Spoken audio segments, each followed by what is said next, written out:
recording. Dang, Rona. But no, like I was saying, man, I got tested. I got my results too right here if you need to look at them. I mean, why would it? I mean, I ain't worried about it. Powerhouse. You better leave them. You're right. Fam, I'm hyped. No, I'm sorry. I'm hyped.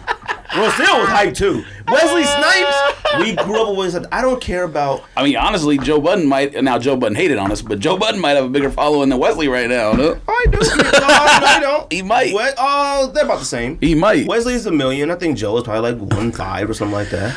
Yeah, but you got to add like all the platforms and everything. Wesley probably ain't got no YouTube that's getting all them views. I don't care. I'm not worried. I don't care about that. It's Wesley Snipes, fam. It's Blade. Fam, it's not Blade. Passenger 57, man, is murder at 1600. Art of War. Come on, chill out. When he was younger, wasn't even doing action movies. I went back and looked. I should have had that ready for the podcast. Fam, what are you talking about? Go look at the original movies he did. It wasn't even action. Fam. Don't do that, all right? Wesley Snipes. I'm not saying he doesn't belong on a list. I understand that. You relax, you. We grew up. Think about when that man was like, not these geeks now.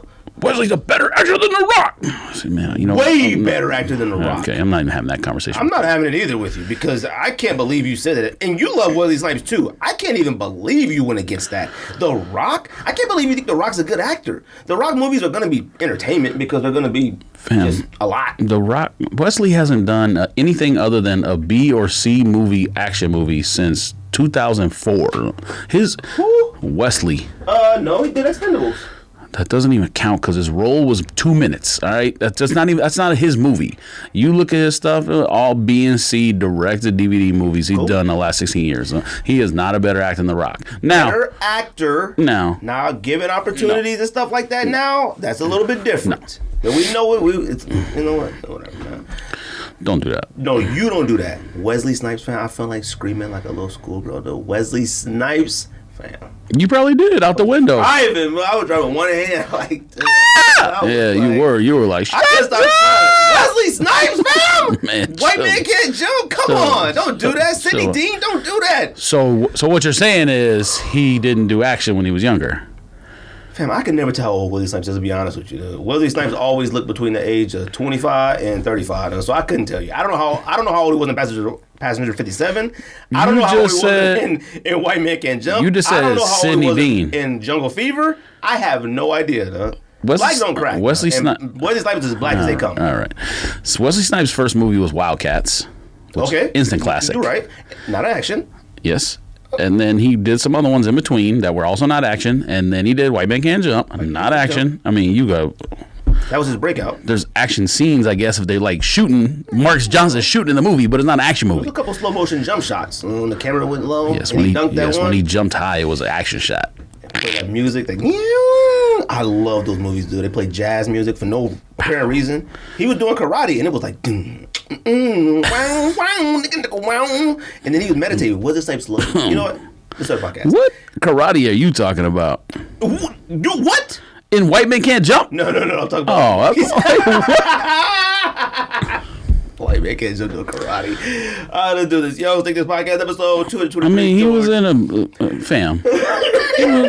Critical Condition with Richard Pryor, a comedy movie. Haler. What? Yeah, because you got Rona. Mo Better Blues he was in. New Jack City. None of these are action movies. New Jack City. New Jack City is a drama role. And Chris Rock made it funny too, but it was a few things in there. It was some drama. Jungle Fever, not action movie. I don't know, man. Messing with a white lady in Brooklyn back then. Some action. His first action movie wasn't until Passenger 57, and that was after he had already made like 10 movies. Major League, not action movie. Some baseball action. All right. Sports action. Ain't that what it called? Sports action news? Ain't that what news shouts called? Sports action. You want to shout your favorite person out? Oh, shoot. Bam. We got something to open up. I forgot. All right. We got recording? Okay. Yeah, we're recording. What's up? No, I mean, is everything running correctly? Why don't you open it? Yeah, open it up. I gotta look up something.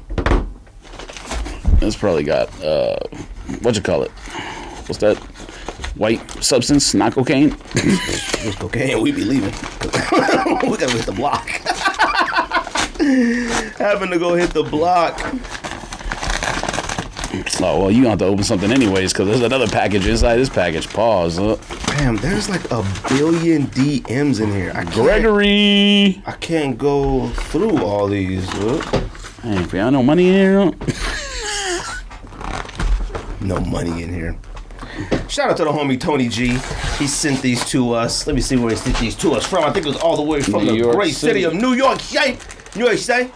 New York City! And I wore my weak Victor Cruz's today, huh? That just chaps my hide. What's that line?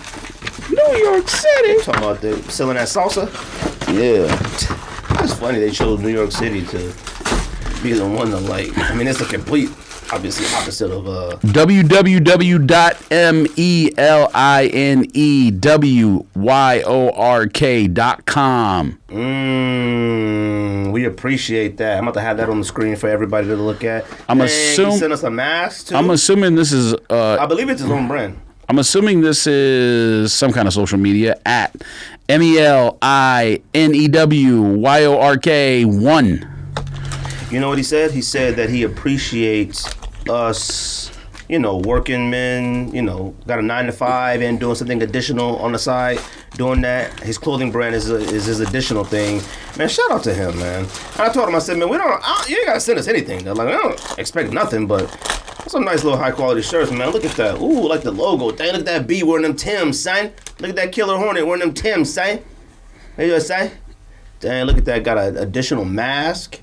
Look at that. Ooh, I'm liking this. It's a good thing you sent a mask because Greg got Rona, so. All right. I'm liking this. In here doing the most coughing ever. I'm about to open up the next one, B. Well, he's going to have to tell us what the B reference is. I mean, I understand the New York reference. He got a Yankee hat on and he got Tim's on. That makes sense. But what's the B? It's Killer B. Wu-Tang Forever.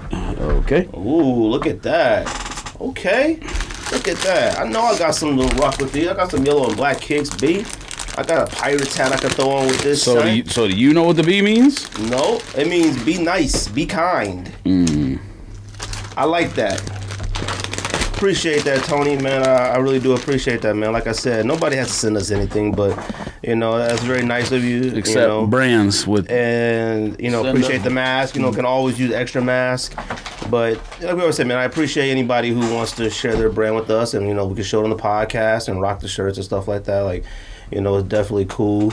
And ooh, look at that. See, look at that. Straight to the point to you, Melly, New York. You said no one has to send us anything, and that's incorrect because like Coca-Cola, Nike, and stuff should be sending with bags with that $ on it. They just send bags and actual Coca-Cola and stuff. And I want to be in a Super Bowl commercial too. But you wouldn't take money from Miller Lite or Coors Light. I would. You too dedicated them. Yeah, I am. But for some reason, if Budweiser don't, what's funny is they don't act up. Every time I'm with them, though, they always ask me like, "Yo, what the podcast looking like?" All this stuff, and I'm like, "Man, come on, man! Like, what's up, man?" The other homie works for Monster now, and he's like their West Coast manager of all the stores. I think it's in bag too. Yeah, all the fam, I'll be out here drinking Monsters like a wacko. Not me. I mean, I'll hold it up. No, you'll drink it. Have us in here doing MMA fighting. Have us in here wrestling. Right. Imagine us drinking so much Monster we start wrestling in here. Monster probably stopped my heart. Well, yeah. Anyways, but shout out to the homie Tony G. I appreciate the shirts. We appreciate the mask. Check the information on the screen. Follow him. Cop a shirt. Buy something, man. I appreciate that. George, you got any pickups this week, fam? Xbox X. I don't know if that counts. Don't even say those. Cop that today. Unless you plan on keeping. Nope. And Smith laugh.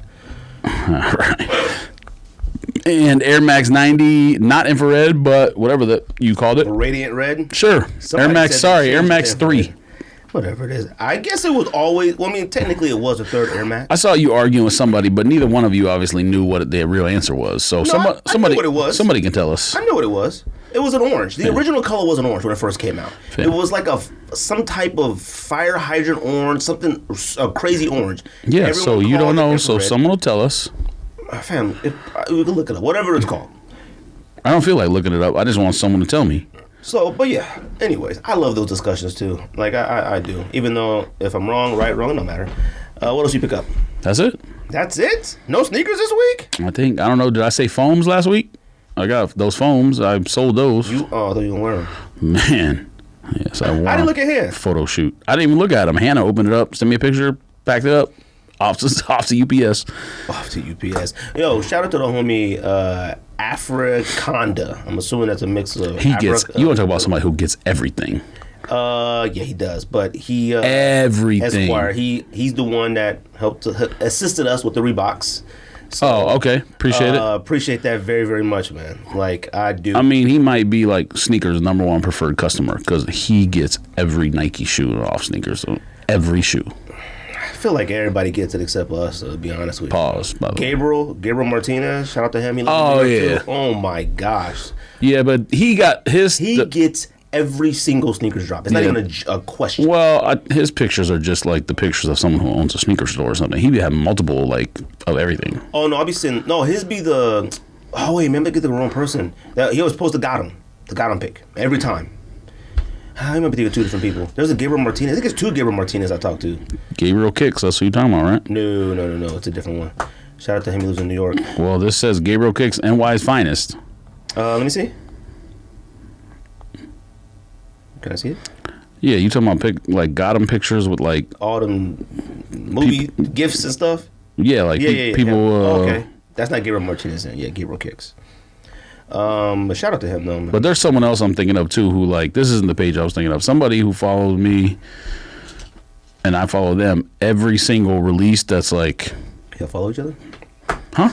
No. Okay. All right. Every single release that's like hype release or whatever. You look on his page, like multiple pairs. Some people got it like that, no? They do. Tell you who don't. Us. Oh, fam. You know what? I had put something on to talk about, too, about sneaker culture etiquette, because I didn't even tell you what happened, Like, no joke. Now, it's the internet. You know, I'll say he was the homie, and I told him, I said, I'm talking about it on the podcast. He's like, I get it, fam. But I'm going to tell you something, though. These new sneaker cats, they could get slapped in half, though. That's not even a joke, though.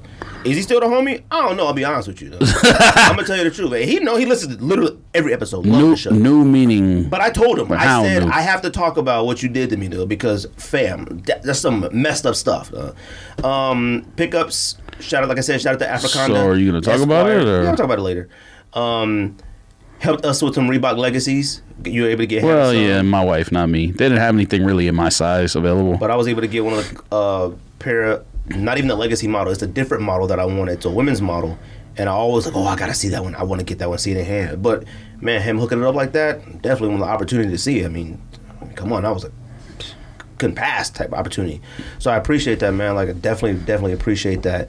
There's a legacy that came out on Hanon today, unless it was a mistake. I sent it to you. Yeah, I know. I saw you send the thing. Well, if you click, it says no link. So I don't know if that means it's sold out or if it was a mistake. They uploaded it on accident.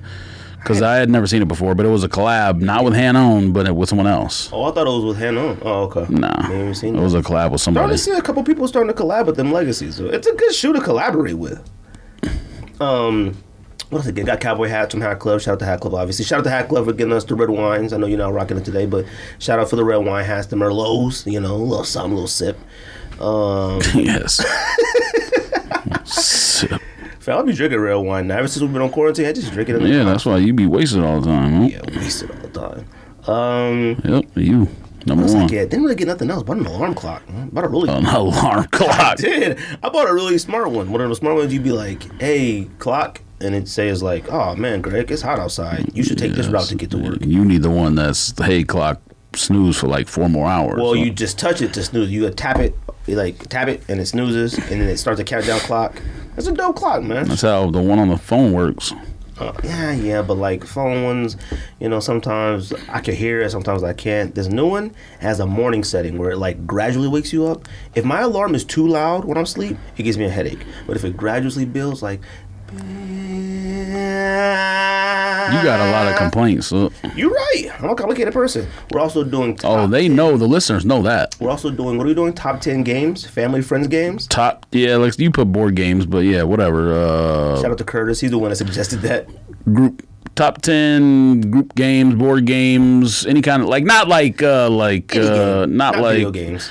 Yeah, not video games and not like backyard games like bags or anything like that, but like, family sit down, play at the dinner table games or whatever, or games you can play with your friends. First, that text me was like, I should do that. I need that from y'all. I said, okay, I got you, fam. I mean, this is gonna give away one of the ones that's on my list, but I had no idea that Cards Against Humanity had that many expansion packs. Fam, they have an expansion pack for like every mood. They had one for like emo.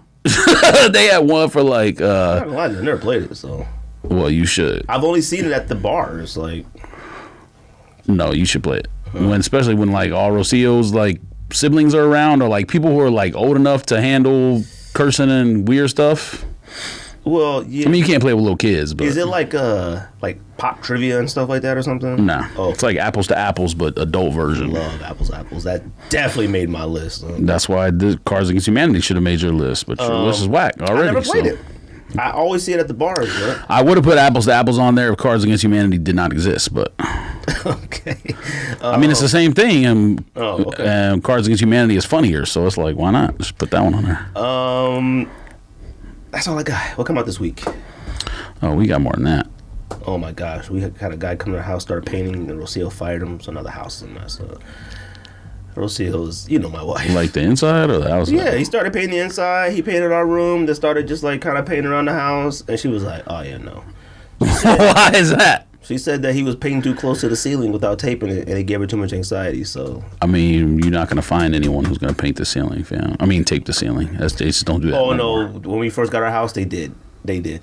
Fam, I'm just gonna tell you, they don't do that anymore. It's wives, man. I mean, unless you paying extra for them to do that, because that's the amount of time wasted on that. You could have like 2 rooms painted, and the time it'll take them to tape 1 room. Wives, man. I just said, look, I need my house painted before my son's birthday, before Thanksgiving. If neither one of those are done, I will burn this house down. So you make a decision. And that's where we are right now. Our relationship is still good. We're still strong. But there's weird paint all over my house. I mean, you can say, like, no, like, people don't tape ceilings anymore. I didn't know he was fired. I saw him leaving around 1:30. I'm like, man, he must be taking off early today. You might be fired, too, and not knowing, huh? I was working in the office. He walked by the window with like this. And I was like, all right, dude. I was like, oh, it must be a short day today. Must be working a half day. It was put a BV slip you in. thought he was on lunch. I said, oh, so he left. BV slip. Rosia was like, he was painting too close to the ceiling. Yeah, and it gave me anxiety. It always happens with us. My wife wants perfection, and she's a perfectionist. I'm a perfectionist, but I just want stuff done. You're gonna pay for it if you do that. We pay for it, so we pay for it. Oh no, I mean like pay for it. Oh, we pay for it. But that's up to her. That's her decisions. Well, come out this week, George. Hold on a second. I'm entering a raffle currently.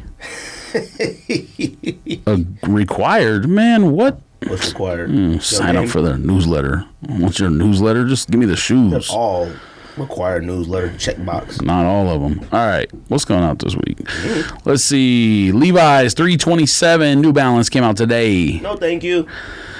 Dunk Low SP Veneer came out today. Ugly Ducklings pack. No, thank you. Took 3 L's on that one. Well, you took. Well, I mean, no, like, yeah. Like, I did all for you. I did 12s. Yeah, I put in a bunch of raffles places that didn't. I'm saying sneakers I lost 3 times. So add that on top of like everything else I lost. About 10? Probably.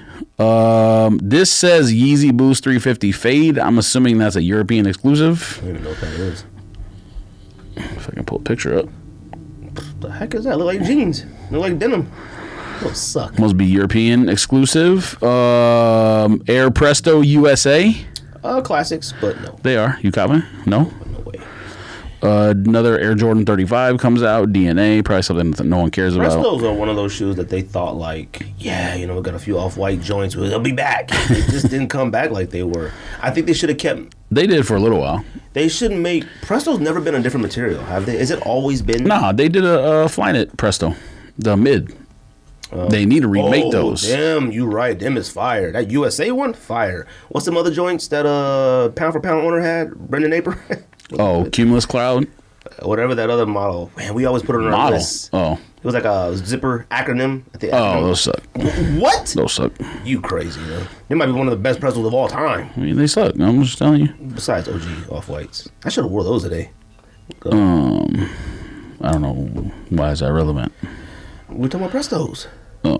Well, why would you wear them? What would make you... You didn't think we were going to talk about Prestos today. What would you make you wear it? Well, I was looking in the closet all day for something to wear, and I found these haystack wheat Victor Cruzes. You should have lost those. You crazy. This Victor Cruz sneaker is one of the most underrated sneakers of all time, which we've talked about a billion times on this podcast. This is one of the best sneakers, period. It's definitely a top 200 sneaker of all time. Okay. Kyrie 7 preheats are coming out. 3 different colors, it looks like. I didn't even know that was a thing, or maybe I did. Mystery box or something? I don't think so. Preheat expressions, preheat icon of the sport, preheat sound wave. I don't know what that means. I think that's all the mystery ones. Like, whichever you buy the box, you get one of those colorways. Oh, okay. Dunk Low Atmos Elephant. You know what? You laughed immediately after I said that? You know, I'm going to have to add that. I mean, I have to add that into the discussion of etiquette, too, though. Of, like, when you build a rapport with people, sort of. Like, I feel like we've built a rapport with a few people. Oh, I know what you're talking about. I thought you were going a different route. And I'm not mad. I thought you were going to, go off on Atmos for making a, SB that looks like the other one or something. No, I don't care about that. But, like, we're going to talk about it. Go, keep going. This says trophy rooms, but obviously trophy rooms aren't coming out. They may never come out, or no, at least till next year, from what I understand. Oh, man, I saw November 2020, so I don't know. Yeah, the thing that came out today on Twitter said it probably won't come out this year. Air Force One 07 toll free. Oh, them is nice. The one with the lace lock in the front. I don't really care for the laser or whatever that print is outside. But the colors of it is some nice leather and the gray swoosh. It's fire. It looks exactly like the other one with white and gray that I told you was top 5 Air Force One of all time. There's another Kyrie 7 on here. Hendrix. I don't know, Jimi Hendrix or what that is. Yeah, Hendrix Motors. All right. Air Jordan 5 Retro. What the?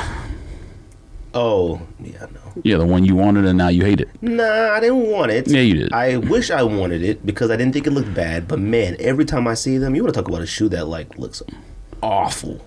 Each shoe individually looks nice, but that's it. I think the yellow one looks the best. The red one. That red one with, I think it's a green. They have, the suede is nice on both of them. I haven't seen it, but they look plush, but... Obviously, at that price point and the shoes mismatched, they suck. Dunk High Pure Platinum.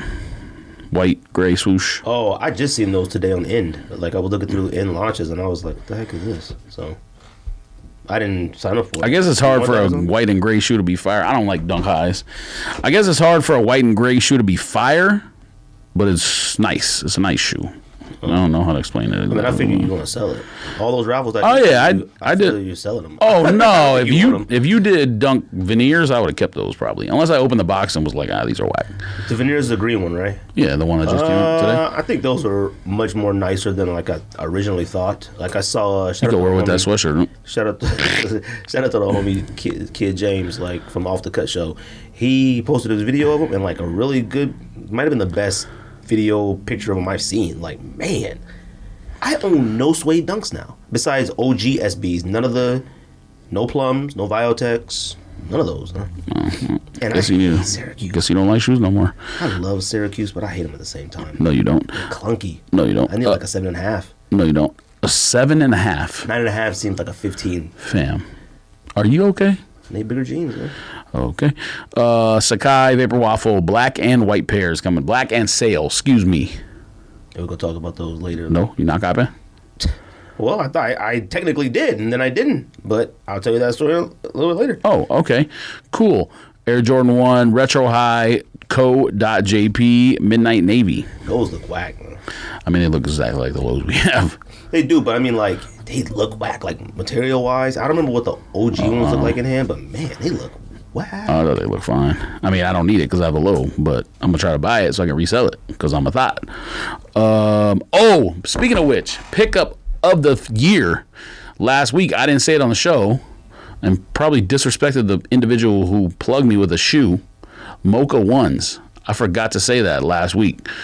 Mocha ones, and I tried all variation of laces since I talked about it on the show, so I might as well bring it up. And the pink laces are probably staying in there, confirmed by the wife. Then maybe I change. Yes, your wife got to confirm paint. Mine got to confirm laces. Hurt my sternum. You good? You need a doctor? Confirmed, yes. I read it through the process. You good? So, yes, I should have said that last week. I'm not sure if he wants to be mentioned or not, but somebody assisted with the pair. I'm going to tell you something. The pink laces and them look whack. No, they don't. They look whack.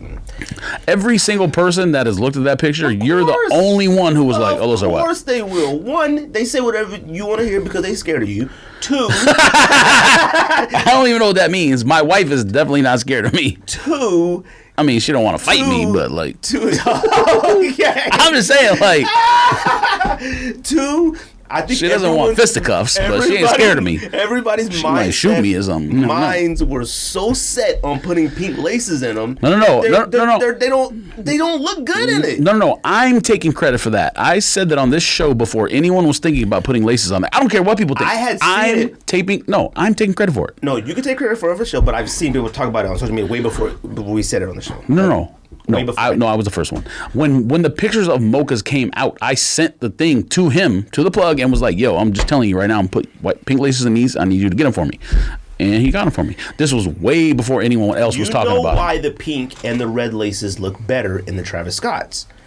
Because the Travis Scotts are majority brown. No, that's white. That's what you think. No, because the back of the shoe of the mochas is brown. Cool. But the rest of the shoe is just a black toe. Yeah, it's a black toe. So the pink laces in it in the front with the black toe make it look like a GS sneaker, like a women's sneaker. No, it doesn't. The brown, fam, they're not. Pink needs a contrast, not black. What? If the actual shoe, okay, what the George called them rust pinks. Rust pinks has the black toe with rust pink on it. So like the contrast of that is better because it's part of the actual sneaker. The removable laces parts of it with the white tongue and stuff, because like you said, white tongue and white laces look better. It goes white straight up the shoe, black around the shoe, and the brown in the back. It looks better on a Chicago because the Chicago is red, not if on a black toe you can put I mean I think it looks bad, but you can put black laces in it. I guess I shouldn't say I don't love black laces in a Chicago 1 because white laces match with the tongue. But the shoe is red though. No, they come lace black laces. What are you talking about? Oh, really? In Chicago, fam, we talked about this on the show when I told you white laces are better right now because the mocha's black toes. Yeah, pretty much. They're fire. Of course they are. You do what you want. You said they pick up of the year. No, pickup of the year. Yeesh. I mean, I said to say that because I forgot to say it last week. If I'd have said it last week, I mean, that must be drone one of the years. I said it's pickup of the year because of how long I've been talking about getting it. That's it. Well, I'm gonna go through the categories. It's not the best shoe I got of the year, none of that. But it's pickup of the year because of how long I've been talking about it. And I'm the one who gets all the credit in the United States of America for pink laces. Yes, and you flipped Georgia to me. No, Stacey Abrams did that. But I will be going through the categories of sneaker rewards. That episode won't be till December 15th unless George goes out of town or something. We got to change it. But there's more shoes coming out. Oh, Yeezy 700 V3 Safflower. Is that the yellow one? Yeah, white and yellow. I'm gonna tell you the blue version of that shoe. Every time I see it, man, them joints is dope. That model is dope. No, they suck. I had them in person. Trust me, they suck. No. Okay. I seen the first color in person. Just trust me, they suck. No. I'm surprised these prices are as high as they are, though. Saw that Legend, I was like, these is nice. No, they suck. There's no boost, no nothing. Sucks. No. Just trust me. I owned it. No. Looks like that's it. All right. We got more sneakers, fam. He said one, and that was it. Well, I mean, you can't see below the page. You just keep scrolling down. You don't want to hear about the other stuff that's coming out. Man, you want to talk about Jeff Staples and Retro Boom? What's his name? I'm embarrassed that he's on a kids show. I mean, I think it's absolutely wild that he's now. You can call it whatever you want, kids show, whatever. I don't know how old he is. Maybe he's 21 now, but the fact that he's on that kids show to me is absolutely insane. These cats treat that Benjamin head like he is actually a part of the culture. Listen, good for him that he was like getting sneakers and awesome. Yeah, good for him that he was getting sneakers and selling to what's the DJ Khaled. Well, I think like Khaled was like one of his first contacts.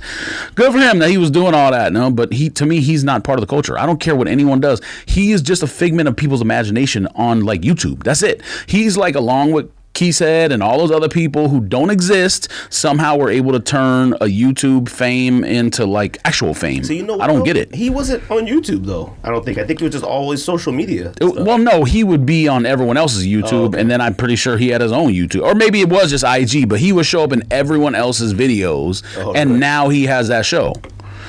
Fam, I'm pretty sure he has over 1 million followers on YouTube. Oh yeah, no, he's no, it's like 120,000 because I watched it on his page, the interview. Oh like well, I know he got views with millions or videos with millions of views. Well, he only had like 8 videos on his page. Maybe it's a different page then. Yeah, maybe it's a different page. But Ben Head going on that, or no, I was gonna say Ben Baller, not Ben Baller. What's his name? Staplehead. They look alike. That's racist. They do. When you said that though. Damn, that's racist. But Dutch Schultz would clap for you that you made a non cancel culture joke. I can't stand him. If we ever get him on the show, I'm gonna sit him right there, and I'm gonna. He said he's only coming on the show when he's in town. So, look. I pretty much knew we were gonna say the same things anyways. Like, I mean, come on, man. No, we're not gonna say the same complete thing because, like, I have different view on the actual things that Staplehead said. But I can't believe the scope of the show. Like, that man going on that nerd kid show. So, like, okay, just to like an understanding of it, like this Lotus story is probably the biggest sneaker story the entire year. Probably is, okay? So we've heard from Warren Lotus and various little weird posts and new sneakers he's gonna come out with. Jeff Staple was the only person that no one has heard from yet, and he chose to get on this show with this child. Like, I'm sitting here watching now.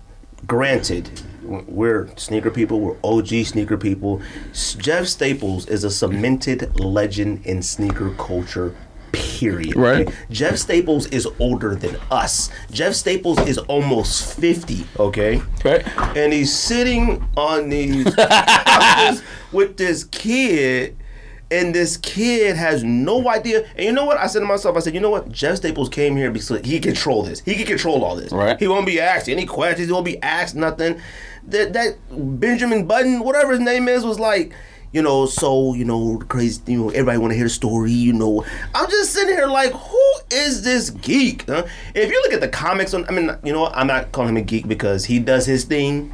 That's his stuff. I got nothing with him. It's more with Jeff Staple. Jeff Staple has done collaborations with literally every single brand that we have had. Like, I'm talking Puma, Clark's, New Balance, Nike, literally every single thing you could think of. And Jeff Staple decided this is the platform. This is the one I choose. A 45-year-old man talking to maybe a 20-year-old kid. I don't even know. And like you said, the culture, fam. We've been looking at Benjamin Button, or whatever his name is, forever on social media. He was the one that, like, the shoes to be laid out, like, all Jordan 1s, and they'd be in a row.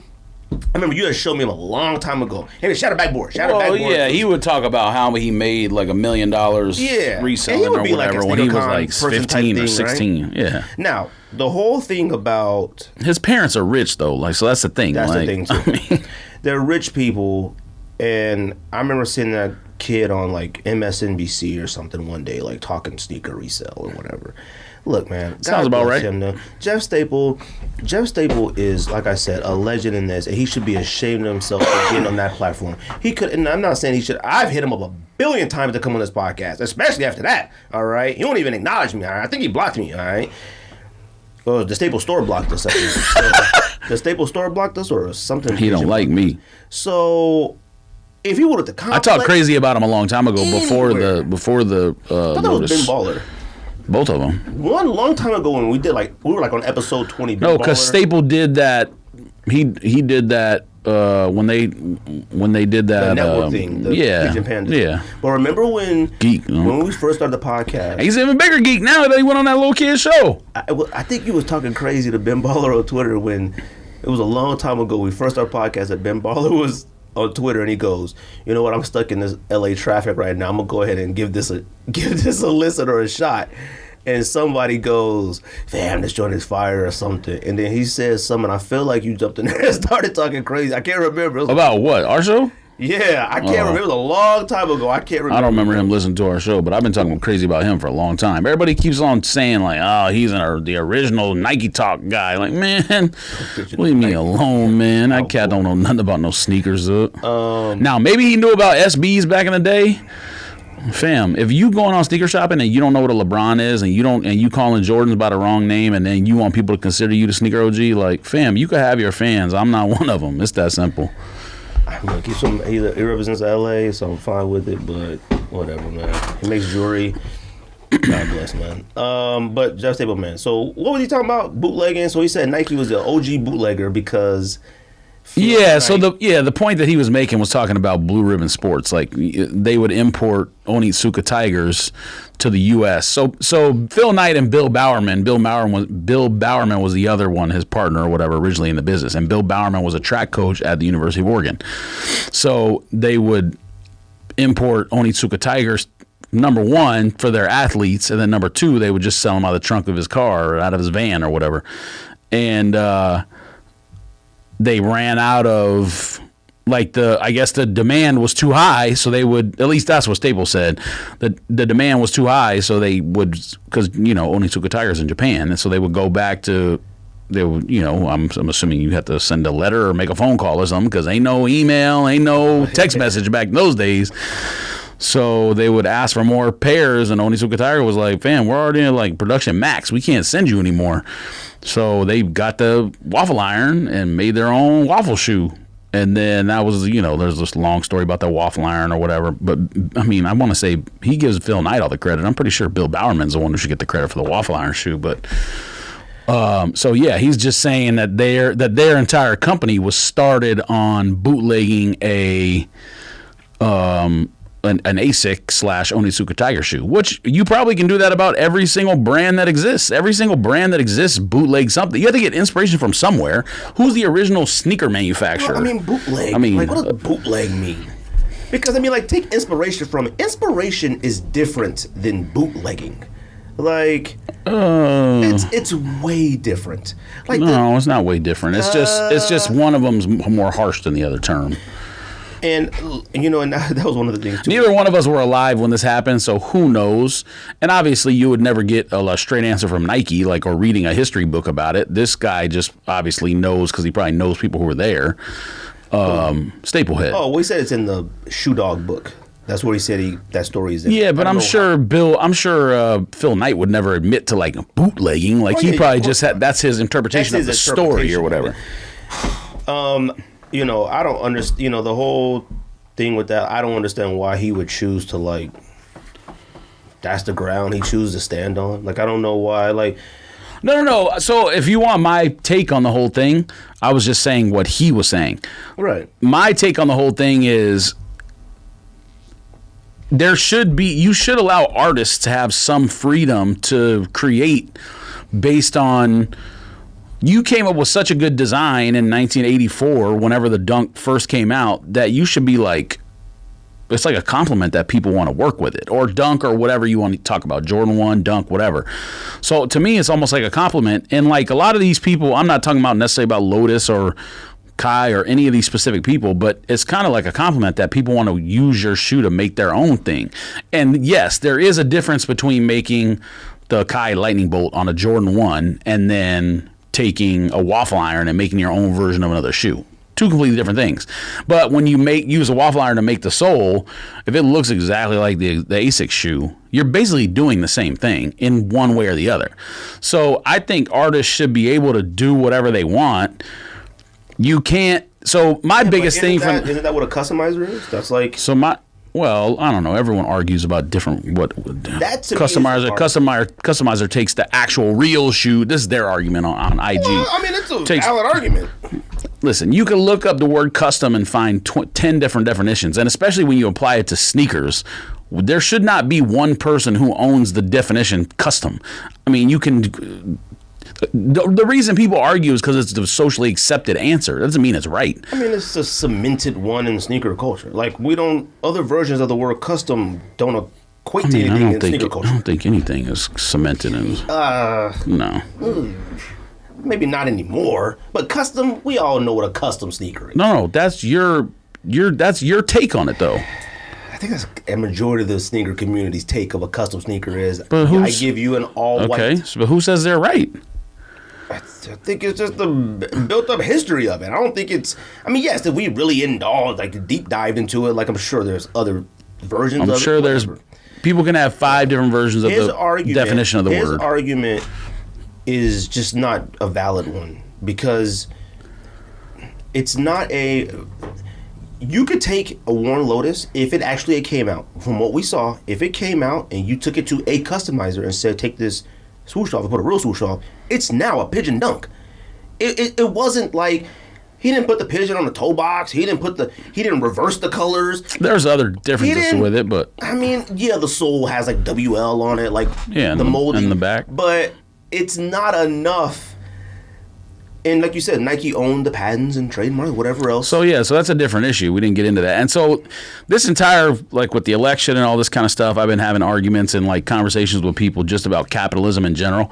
So capitalism in general tells you that you have to accept that Nike is right because Nike owns the trademark or patent, whatever it is. It's probably not a patent. It's probably a trademark. So the big dog, the billionaire company, is always going to have the advantage over the little guy. So the fact that they own that trademark, that is just like an arbitrary rule in American business or American political society or whatever you want to say. Just that. So that says that Nike owns this, so you can't do it. But if you really go drill down into the issue, if you're not a fan of capitalism, why would that matter to you? You know what I mean? Like, obviously these people are all business people and they're trying to make money selling shoes, so they probably support capitalism in one way or the other, regardless of if they actually think they're believing in capitalism. But if we didn't have a system of trademarks and patents, none of that would exist. You know what I mean? It's almost arbitrary that the big dog Nike is looked at the people who's right and Staple and Lotus is looked at the people who's wrong.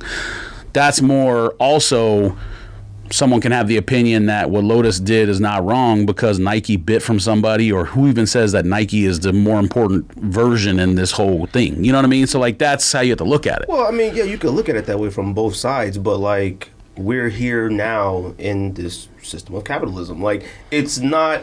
You can go back and argue history and all that all you want. Well, you can't argue history. You know what I mean. But, like, you can say, well, you did it first. Like, you can say all kind of things you want, but it's like, well, that's the structure now.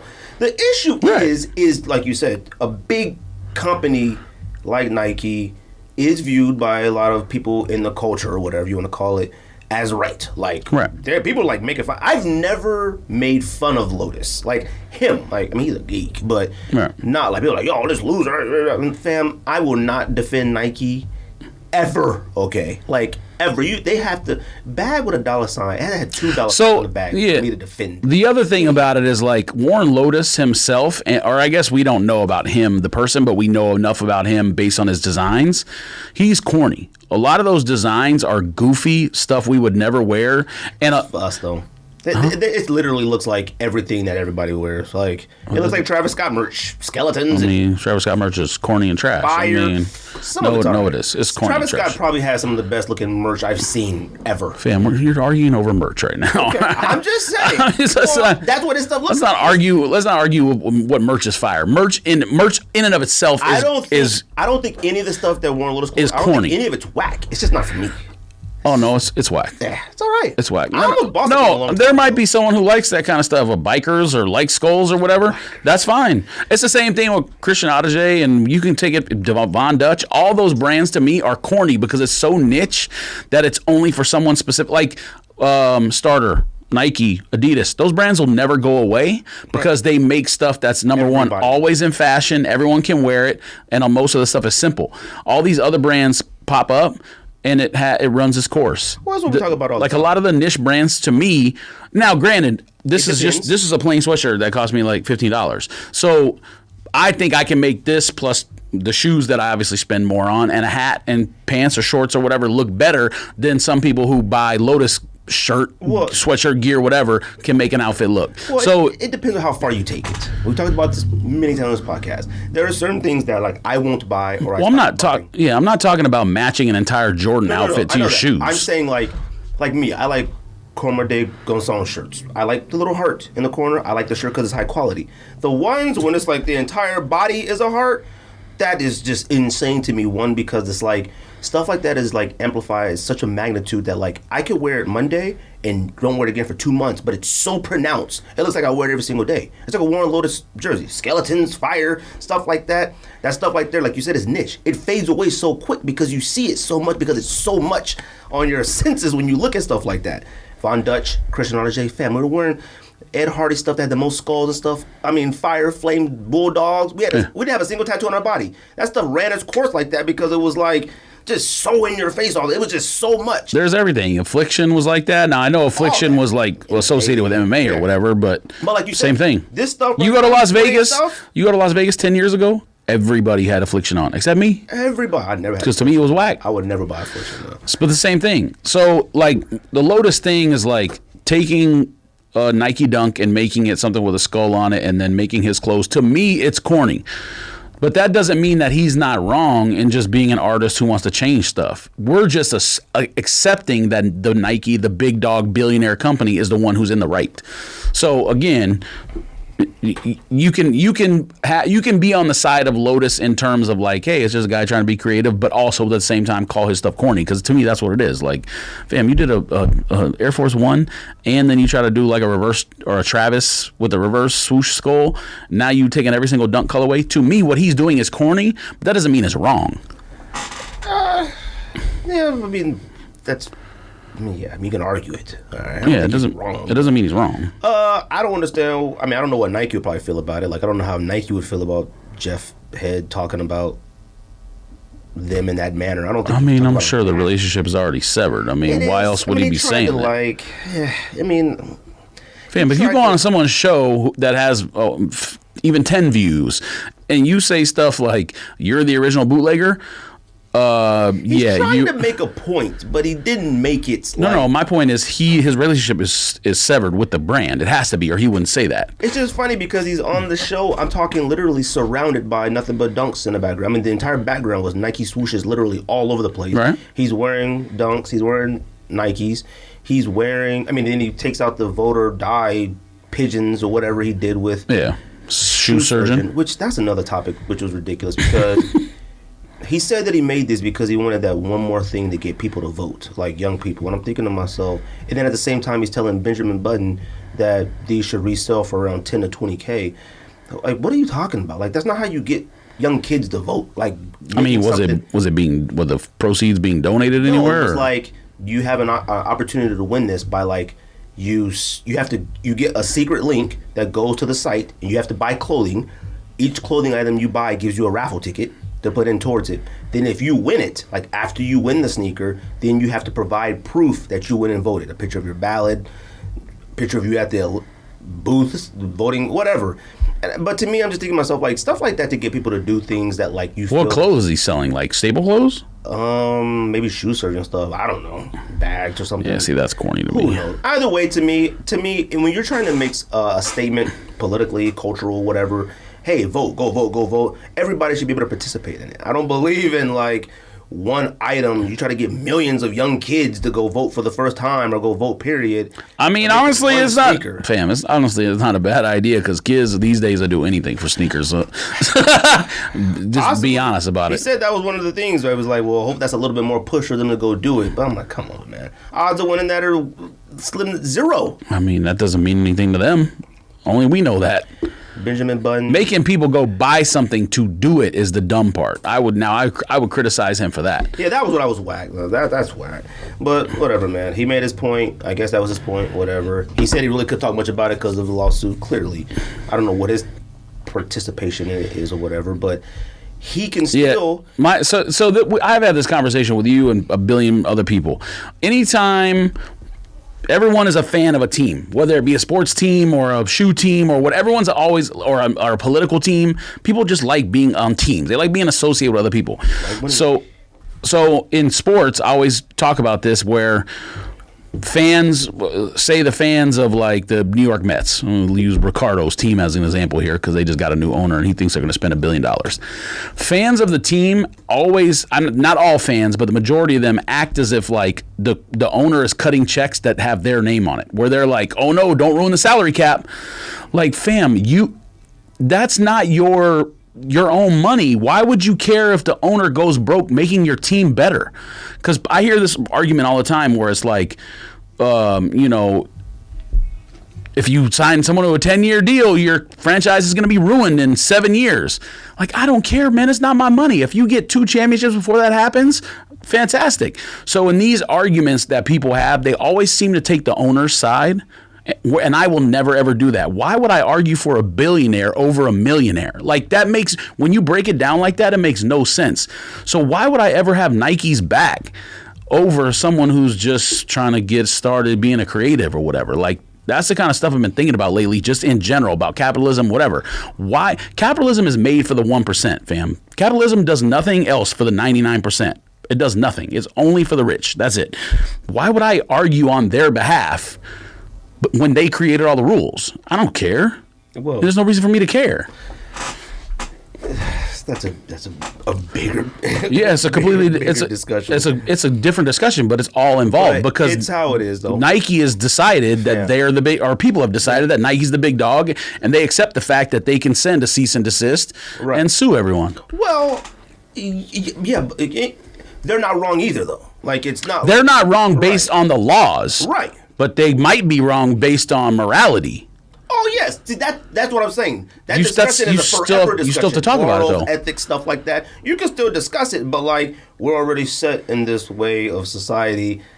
I have this. I own this. I'm bigger than you. Yeah, but I mean, that to me, that will never. Again, it's the same thing. Goes back to like being in a team.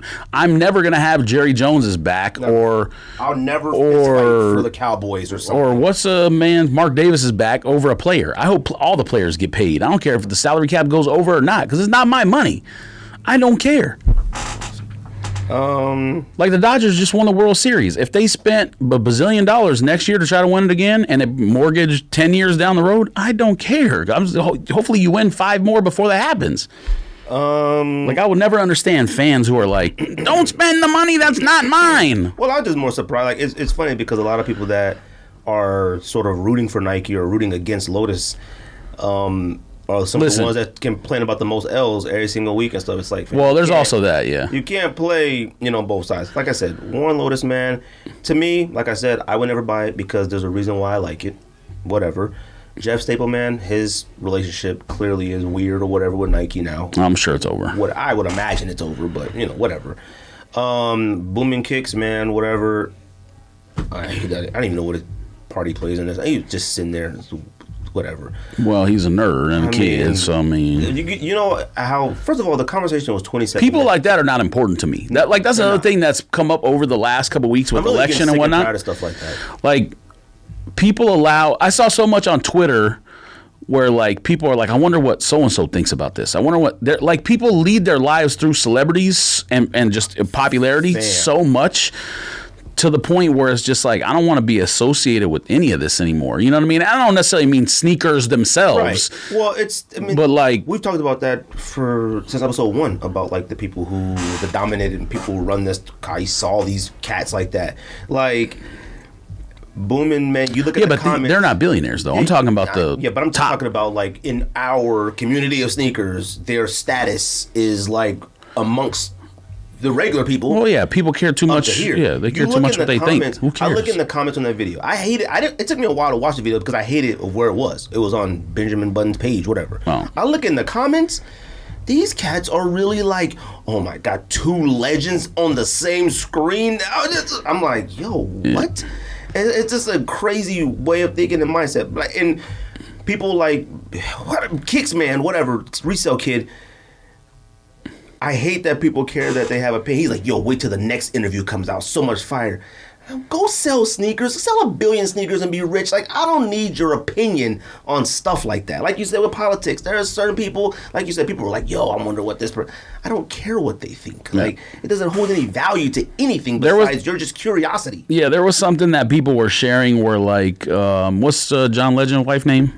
Tegan. Yeah, they were driving all around L.A. honking and celebrating whatever. Like, fam, I don't care. Like, I don't want anyone to be sad. I hope everybody's happy. But, like, I'm not going to live my life based on what a celebrity thinks or does or whatever. Like, I'm happy the candidate I voted for won. Right.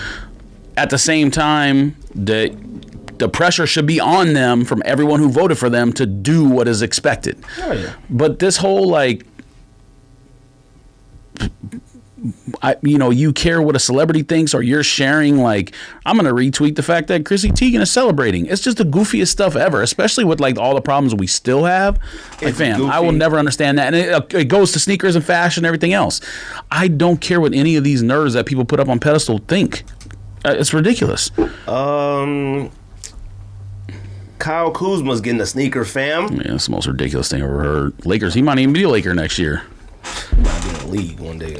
Kyle Kuzma, first of all, the sneaker itself. I don't think the sneaker's that bad. To say the truth. Oh, I haven't even seen it. Oh, I thought I sent you a picture. Only issue with it is it's a high top. You could tell I didn't even know the picture was out. You could tell that they clearly try to make something that you could wear casually. I don't think it's bad. It looks like great materials, great leather. I think Puma is just in that spot, and I don't know. Yeah, I don't know his. Oh, fam, that sucks. I mean, it's fine. We're not wearing it, but he's supposed to wear this in the game.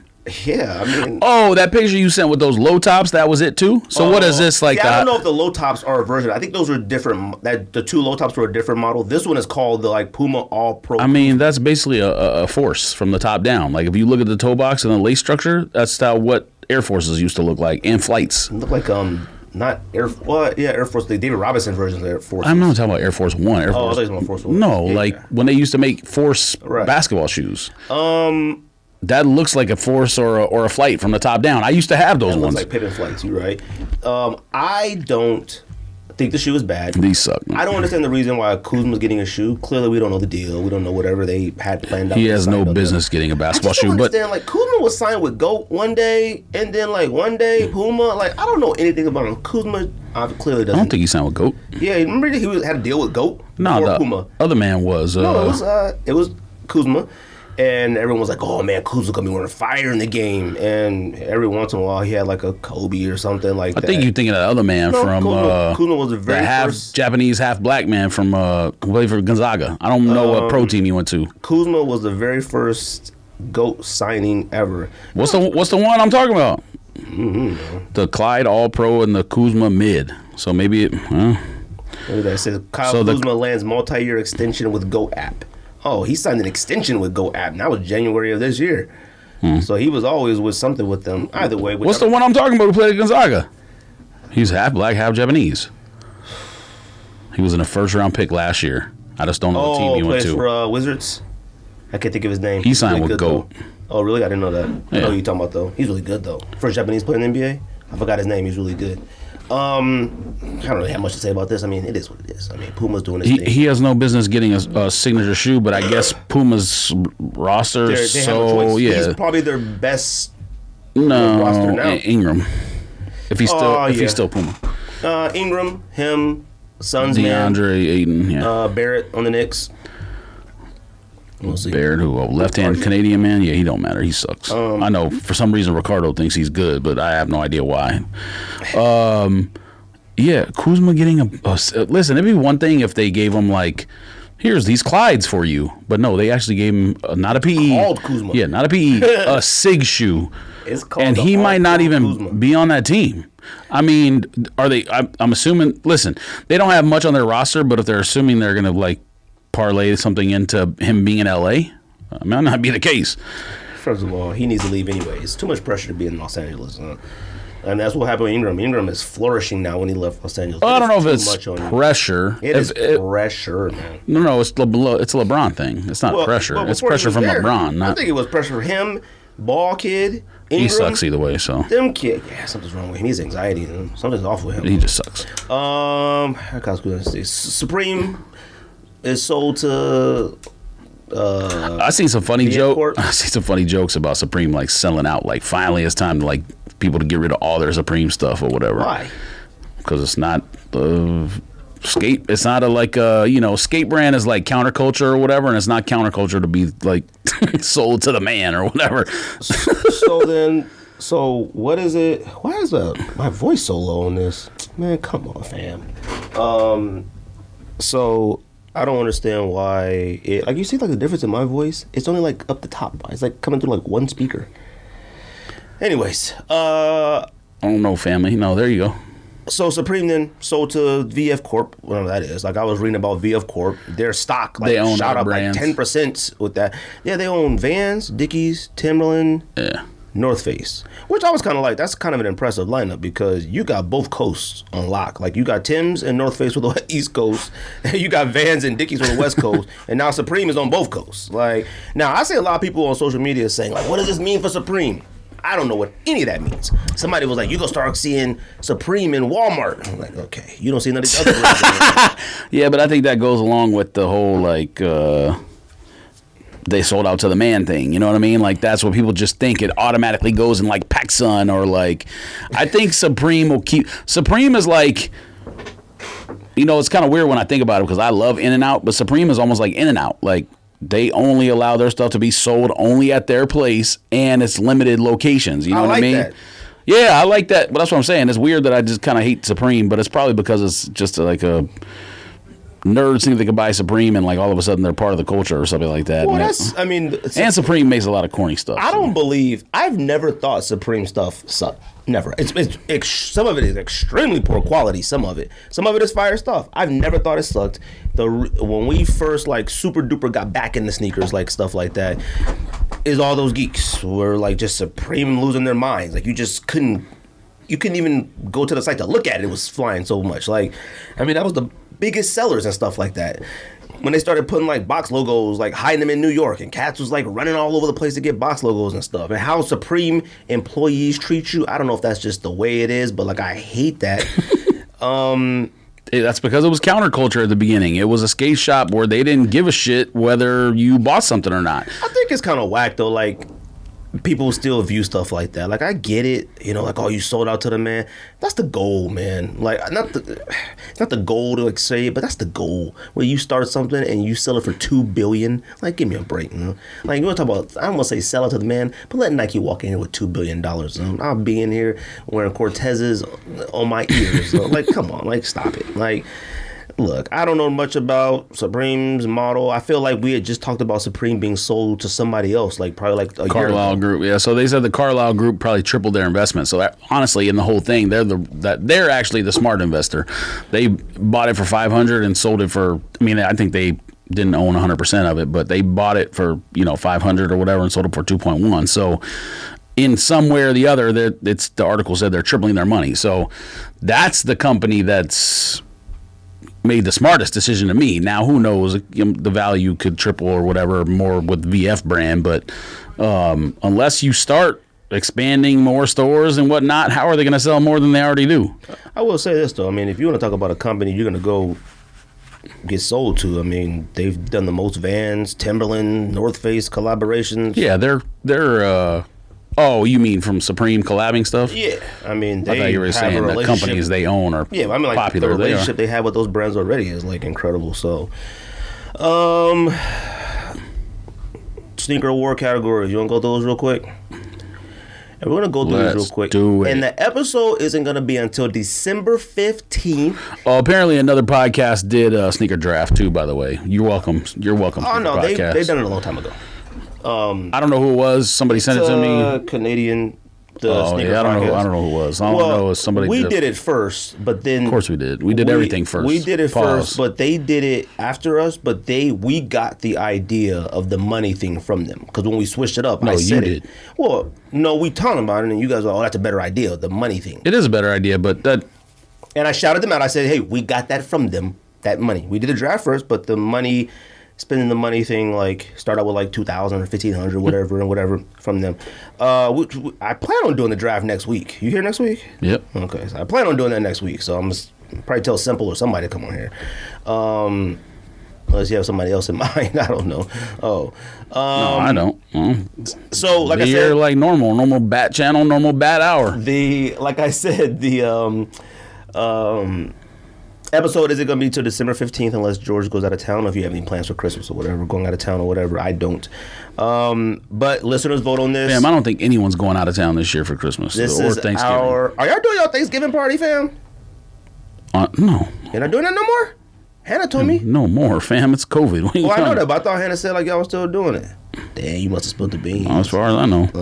I mean, maybe she knows something that I don't, but I'm not. Why would I want like 100 people in my house? Huh? I need y'all to put me a plate together and send it to my house. Then I need a plate to go. All right. Yeah, that's what y'all do. Curbside pickup, and we just drive to your house. Yes. This is the sneak diss sneaker war categories. Now, we've switched up the categories a few times, and we can switch it up again, and we could take out some, and we could add some if you like. But I chose the categories again from the first year. So I'm just going down that order from not the first year, last year. I'm gonna go down the order of the list. If you say like we should keep it, cool, we keep it, whatever. If you have any rookie of the year, do you have a sneaker rookie of the year? We're definitely keeping that one. But do you have a sneaker rookie of the year? I mean, a lot of pressure, but probably Reebok. I mean, at this point, I can't think of anything else. I'm sure I'll go back and look, and I'll be wrong on that. But I had said Culture Vulture, Saya from the get go with that one. I think that's a dope new model for the year. Sells out all the time. I think it's a good one. It's something I'm own multiple pairs of them. I think it's a good one for Rookie of the Year. Underrated Sneaker of the Year. Still keeping that one. I think we had said Legacy Reeboks for Underrated Sneaker of the Year. Underrated to me isn't a model. It's a colorway and whatever. So I probably would pick something else. I mean, there's a bunch of underrated shoes that I have, but I wouldn't put them number one. Overrated Sneaker of the Year. I already know what I have for that. I'd have off-white Jordan 4s. Right now. What are them? Vegetan, whatever color that is. Sail. I don't think they suck, but like they're not better than. Well, it definitely shouldn't be a $2,400 or $2,000 shoe or whatever. I mean, I don't know that Virgil put that much thought into that shoe to make it a $2,000 shoe, but hey, it is what it is. Whatever. We'll do collab Sneaker of the Year like always. To me, Emily Dior. New Balance. If we did brand of the year or something like that or something like, I would pick them. Even though I own nothing from them, everything that they do to me is impeccable. They put a picture up of their Wallabies Clark's collaboration they're about to drop soon. Fam, them Wallabies look like the nap is perfect. The suede on them, oh my goodness. They look like Kevin Durant's hair. Now the problem is his hair looks bad now. I don't know if you've seen the pictures. Yeah. Oh my, he looks stressed. You got a bald spot in the back. It's amazing. Like, you know what? That's what makes you look at athletes who are like, if this was like Greek mythology, athletes would be like the ones who went and fought the wars and stuff like that because how big they are. But like, you look at them nowadays and you see somebody who is filthy rich, one of the best basketball players on earth, and he has a bald spot in the middle of his head just like you. You look at LeBron, I watch TV and I say, God dang, that man is filthy rich, and yet his head still look like that. Like, it makes you feel a little good. You can relate to him a little bit. Somebody said Tiger Woods might have got some plugs. Tiger Woods need to get a golf plug, man, because he needs to win this match. And Masters in November, fam, that's whack, man. I don't like it. I mean, Masters period is fine with me. I don't. Yeah, but like, it's something about the weather. I like it being in that Augusta, I like it, that weather, like the time of the year where it's supposed to be. Ain't no telling what's gonna happen out there. Might be some rain delays or some weird stuff out there. Like, I hate that. Other brand of the year, we always called that non-Nike, non-Adidas brand of the year. I don't know if I like that category anymore because Adidas is so trash. I don't even think they qualify. I don't even care. We got Adidas of the year too and all that, but let me get to that. Other brand of the year, clearly a New Balance or something this year. 992. Is 992 a new model? It's not a new model, right? That's a good question. I have no idea. That might be. I don't think so, but who knows? And you know how I felt about them at first when they came out. 992s are absolute fire. All of them. This is true. Not all. Not GRs, all of them. every single one. Not all of them. Every single one. Jordan 1 of the year. I was going to ask you, should we leave Jordan 1s out of Jordan of the year still? We changed that. It should go together. I think. We should put it stop. back together? I think we should stop having a separate category for that. You know why we did that though, right?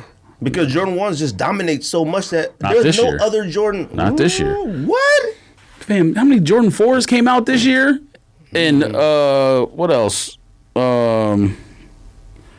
No. Yes. What are you talking about? No, this was like the year of the Jordan 4. A bunch of Jordan 4s came out. Which ones? Well, you just mentioned one earlier that you put on your Off-White? Off overrated list. Sale Jordan, whatever it's called. Sale Off-White. And 2 Union 4s came out. Oh, no. No. We only put 4 sneakers in each category. No, we put 5. Okay, fine. No, we put 4. No, we put 5. Why would you pick 4? It's an arbitrary number. 5 is like top 5. I'm about to look at the footage. All right. Fine, 5. And you think... Are you talking about for voting, or are you talking about for everyone's list? No, everyone does 5. We do 5, but however many go in to be voted. Oh, yeah, I don't care about that. I'm talking about how many each person has. That's fine. The 4 that goes in the vote, there's no way any of us will put an off-white 4, a Union 4 in for Jordan. That's why we separated the Jordan 1 out of the Jordan category because, come on. Mochas would be in Jordan of the year, right? Maybe. I don't know. Maybe don't do that to me. I don't remember. You're asking me right now having done no research. You obviously went and looked this up. No, I haven't. It's off top. Fam, you just said pickup of the year. It's got to be in your Jordan. And then I explained why I said that. Okay. That doesn't mean the best shoe I got this year. It means the shoe I talked about the longest and then was like, told someone, yo, I need help. And I'm the creator of Pink Laces. So, yes. I can already think of every single And I forgot to say it last week. Pick up the year. Okay, so we're going to do just Jordan. No more Jordan. If you want a new category, you can do dunks. You can separate dunks from Nike. That's up to you. No, do it. No. But if we're going to put Jordan 1s back with Jordan all together, then I'm not going to break out another Nike one. Why not? Dunks were more important this year. So a dunk category for itself? There was about 50 million dunks that came out this year. It was the year of the dunks. I feel like that's what makes... So your Nike list is going to be all dunks? No. Maybe. Who knows? But that's up to us to decide. But you're worried about Jordan 1s. Fam, Jordan 1s, I could think of like 5 right now that should win. Like I would imagine a Jordan 1 would win the Jordan category. Nothing else. So? Okay. All right. You talking about all 4 Jordan 1s? Not necessarily. Okay, fine. Let's do this. Is Jordan 1 staying a separate category from Jordan of the year? I don't care. You can do it either way. Come on, man. Let's do it. Make it yes or no. It doesn't matter. I'm telling you, I don't care. I would put everything together. There's no reason to separate it out. The only reason to separate dunks out is because this is literally the year of the dunks. All together. So every year is a year of Jordan 1. Literally every single year. Not even a question. I think a total of 41 Jordan 1s are out already, and it's not even December yet. So we're going to do just Jordan of the year. No more Jordan 1. Nike of the year. We're going to leave that as is, or we're going to start doing Air Maxes, dunks. Why would you do Air Max? I don't know, man. It's not the year of the Air Max, it's the year of the dunk. That's some fire Air Max. It's not the year of the Air Max. I don't want to separate dunks. Then your entire list is going to be dunks. No. Yeah, it will. No, it won't.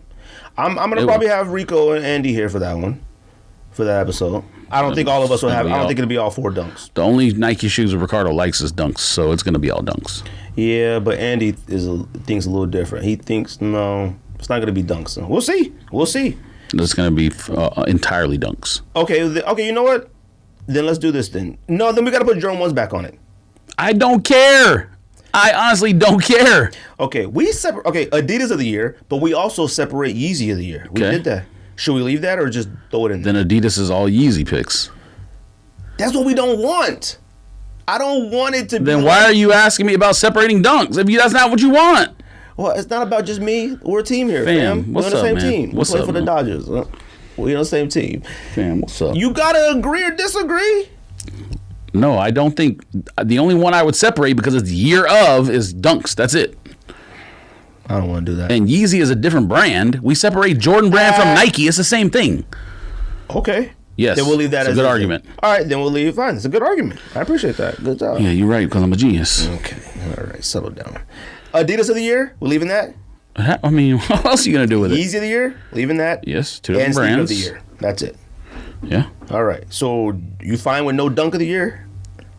No, it's the year of the dunk. It should be added.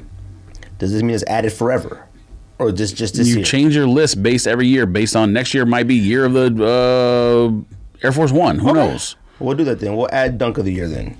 Cool, George. We took out Jordan 1 of the year, added dunk of the year. Let's do it. You good with that? All right. What's next, fam? What's next? You got the list. Oh, no. Let me tell you about the story, right? That sneaker etiquette thing I was talking about. All right. So, and look, I already talked to the homie. I don't know if we're homies now. Man, I told him, I said, I'm going to talk about it on this podcast because, you know, people are always talking about, like, the culture and stuff like that. Fam, I don't buy into all that nonsense, whatever. But, like, there are unspoken rules to it. So everyone that listens to this podcast knows I'm not trying any raffles and doing whatever, sneakers and all that. So the homie, I thought he was the homie. He goes, yo, let me know what size for the Sakai's. I got you, yada, yada, yada, yada. Okay, cool. Oh. So he threw in some sizes for the Sakai's, right? Won the white pair off end, right? Hit me up. Fam, got you the 9.5 in the white. I was like, let's go. Said, yo, you know, send the money through. Cool. Send them the money, right? Send the money. I'm like, oh man, I'm hyped. Like, I got them joints or whatever. Super appreciative. So I wake up in the morning and then I see the money came back to me. So I was like, okay. And I hit him up like, yo, what's up now? Did that not go through or something? Like, what happened? Fam, I got... So my homie was saying that the prices on these will probably be high, so I'm gonna just keep them. And I was like, I mean, you told me that like you were putting the raffle in for me. Like, why? So you just made the decision that like you heard they might sell for 500, so you just gonna do me like that? Fam, I mean, that's kind of crazy. What do you mean that's kind of crazy? No duh. Like, and this is somebody who's in the sneakers. He's not like a regular person and found out that sneakers sell for a lot of money. So I said, fam, I said, no joke, you do this. I mean, don't ever hit me up ever again, though, because it's a principle thing for me. And he's like, yeah, but like, you know, like I could get something that I really want. I was like, no. That's not how it works. Like, you knew this already. You're not unprivy to like sneaker culture and Sakai's and stuff like that. Oh, I get it, fam, but like, yeah, I'm gonna have to take the L on this one. I said, no, I'm taking the L on this one. So I was like, and I told somebody else that, and they were like, fam, that's crazy. And I was like, there's a certain thing, and we've dealt with this for years. Facebook groups, see people doing nonsense. Fam, a deal is a deal, fam. Like, I don't care. Now, to me, sneaker etiquette, let's say I wanted to wear... Let's just use Union 1s. Let's say I wanted to buy Union 1s to cop. We know they're going to sell for a high, but I want a pair to wear. And I asked you for help on them, whatever. Like, I shouldn't ask you for help on something that could sell for 500. That could make a profit of 500. Right. To me, that's etiquette type thing. Like, I would never ask the homie to help me get chunky dunkies, okay? Never, all right? Because, like, I'm not even going to do that to him. I'm not even going to put him in that situation to do so, all right? Now... if you happen to get 5 pair of Chucky Dunkies, to me that same etiquette should be get a homie a pair. I don't know what the limit is, 3, 4, 5, but you should give the homie a pair. Period. Huh? So he goes, so then the next day he hits me up again like, fam, I just feel so bad about it, fam. And I said, hey man, all you gotta do is just take this money back and send my shoes. He was like, yeah, I still can't do that. I said, fam, don't write me ever again, dude. Like, no joke, man. There's a certain rule, like, it's like that. It's like when we used to camp out. If somebody got out their chair and went to the bathroom, went to their car, that's still their spot. I was never that guy. Like, there's just a bunch of unspoken stuff. Super heated. So I don't want to say shout out to him, because honestly, it's like F him. But y'all need to understand, there are certain rules to this. And y'all talk about, I seen the homie Rep Milwaukee had posted something about sneaker culture. I guess I didn't realize they did their thing already. Maybe I lost too. Both of them. I lost them.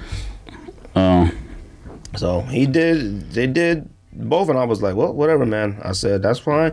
I said, but that's the type of stuff that I'm talking about, like, that should never fly. But anyways, F him.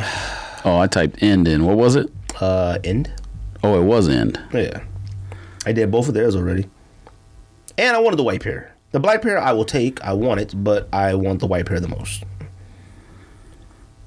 And what day did you get the email on? I got nothing. I'm pretty sure I entered it. I don't know. Let me see. Guess that means I copped. Say what? I'm gonna tell you something. I didn't know Size was a site too that takes the money on a pre-order. Well, they run your card. They don't take the money. They just authorize it to make sure your money is there. They took it on mine because it was like, what'd you get for $108 on Size UK? And I was like, yeah, but you can still see the authorization. That doesn't mean it goes through. I got the email. Yeah, I have nothing from End. I got it. I mean, I saw an End email that I lost, but it was for the dunk. I deleted it. Got it from 1:30 a.m. Anyways. What's their raffle thing called? What does it say? Launch or something? I don't know. Oh, End launches. Anyway, like I said, man, Your don't ever be that guy. Don't fam. ever be that guy. A deal is a deal if you agree to something like that. Oh, you know what? Never mind. I didn't enter it because I told you it was too expensive. It was like, 200. Yeah, plus tax and shipping. Man, I woke up, and you know what? Oh, you know what it was, Tim? I told him. I said, you know what it is? I said, you know how I know you super wrong. He know he wrong. Is when you send the money back to me in the middle of the night, like 2:30 in the morning. He thought I wasn't go. He thought I wasn't gonna see it. I woke up in the morning like, oh fam, you know it's crazy out here. Yeah, all right. It's crazy out here. Crazy out here. Anyways, NFL picks. So there was anything else we want to talk about? Talk about last week, I guess, first. Oh shoot! Did he send you the? Nah, I don't ever get it. Fam, I had a fire week. No, you didn't. Finally. No, you didn't. Fam, don't do that to me. I tied for first in my Pick'em league, but lost on a tiebreaker. So I went 9-5 in Pick'em and lost. That's against the spread, by the way. Shout out to the homie JT Thompson. This week, week 9 in 2020. This week in the NFL, Greg went 11-3. George, record ever for you. George went 8-6. Dang, trash. Greg officially has a winning record on the season. Finally, let's go. It's nowhere but up from here. All right, nowhere but up from here. Yes, finally for you. This NFL season is awful though. I hate trying to pick who's gonna win and stuff. It's the absolute worst. I'm not saying it's awful because we're coming off a pandemic where nothing was on TV. So I'm not saying it's awful. No. I don't mean like watching it. I mean like if you're trying to pick winners and stuff. I feel like I never know. Every week, it's like you think this is gonna happen, and then next thing you know, they win. I mean, I pick. You pick a lot of crazy picks, so to begin with, picking the Steelers to beat the Cowboys by 1,000,000 points isn't a crazy pick. So you just cherry pick the one of yours that's not a crazy pick? I mean, man, come on, man. We got teams out here losing. I mean, at one point, I knew they would come back, but at one point, I thought Kansas City was gonna lose last week. I was like, looking a little rocky out here. But I picked the Panthers to cover that, so I'm good with that. I mean, Panthers suck, man. They didn't suck last week. Pause. Picks. Thursday night, Colts at Titans. Titans -2. Colts win. Titans win. Sorry. Titans win and cover at home. Titans have pretty good games against the Colts. They have for a few years. I mean, they're at home and it's only a 2-point spread. They should be able to cover that. Music City Miracle. What's that against the Colts? All right. No, I don't think so. I thought it was Titans Colts. What was that, Giants? I can't even remember. No, it would be. It was in the AFC, so it would be. I think it was Colts, wasn't it? I don't think so. I don't remember. What's the next game? Here, let me look it up. Music City Miracle. White check. Oh my God! Yes, Kevin Dyson. Let's see. Shout out to Kevin Dyson. I don't even know why. The Bills. Oh, Bills. Boy, they got some rough luck in the playoffs. What's the next game? The Buffalo Bills. Yeah, that would be a lucky play, and maybe they've had some bad luck, but they've also done it to themselves. Pause. 11 a.m. game. Tampa Bay at Carolina. Tampa Bay -5.5. Well, I would love to pick Tampa Bay with all the confidence in the world, but they got thrashed. They got thrashed by a team that historically is like known to just not be that good outside. And they went out there. Yeah, but I think over like the last 5-6 years, that hasn't been the thing anymore. That was probably the last time they were like deemed super bad outside was when they like lost to Marshawn Lynch in Seattle. But that's in Seattle, you know. But it also took the most incredible run in NFL history to beat them. Love watching that. I'm gonna go Bucks. Bucks win. Panthers cover the 5.5.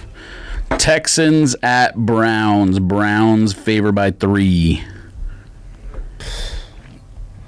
I don't want to say I hate the Browns because they're a simple team. Like I don't hate any of the homies' teams. Depends on the weather for me, but because I didn't think the Raiders would win in Cleveland. Like if it was sunny out, they probably wouldn't have. But the Raiders is a really good team. No, that's not true. What? They're over 500, but they're not a really good team. They're a really good team. The mistakes that the Raiders have, you can tell when they're coaching mistakes. Like, I never looked at a Raiders game and saw any players and thought, like, what the heck were you doing? Everything I look at is like, you know what? That has to be a group. Damn, every single time they're on defense, that's what I say. What were you doing? Yes. Young. They got too many injuries, but the team is not very good. It's good. It's okay. It's like middle of the pack. Oh, slightly better than middle of the pack. Well, I mean, if you're the 6th seed in your division and the top 12, that's not what's happening this year. But the top 12 teams go to the playoffs. You could be number 12. I mean, that's pretty middle of the pack. What's the game again? Texans at Browns. Browns favored by 3 at home. I'll go Browns. They still got the good running game. If it's sunny out, Browns. If it's not sunny out, Texans. I think the Texans cover that number, though. I don't see the Browns. The Texans aren't a good team by any means. Obviously, QB's playing better since they fired OG Man, but I don't see him covering that spread against the Browns if it's sunny outside. I guess it also depends on who's healthy for the Browns. If their offensive line is healthy and their running back's healthy, they're going to run for a bazillion yards on the Texans.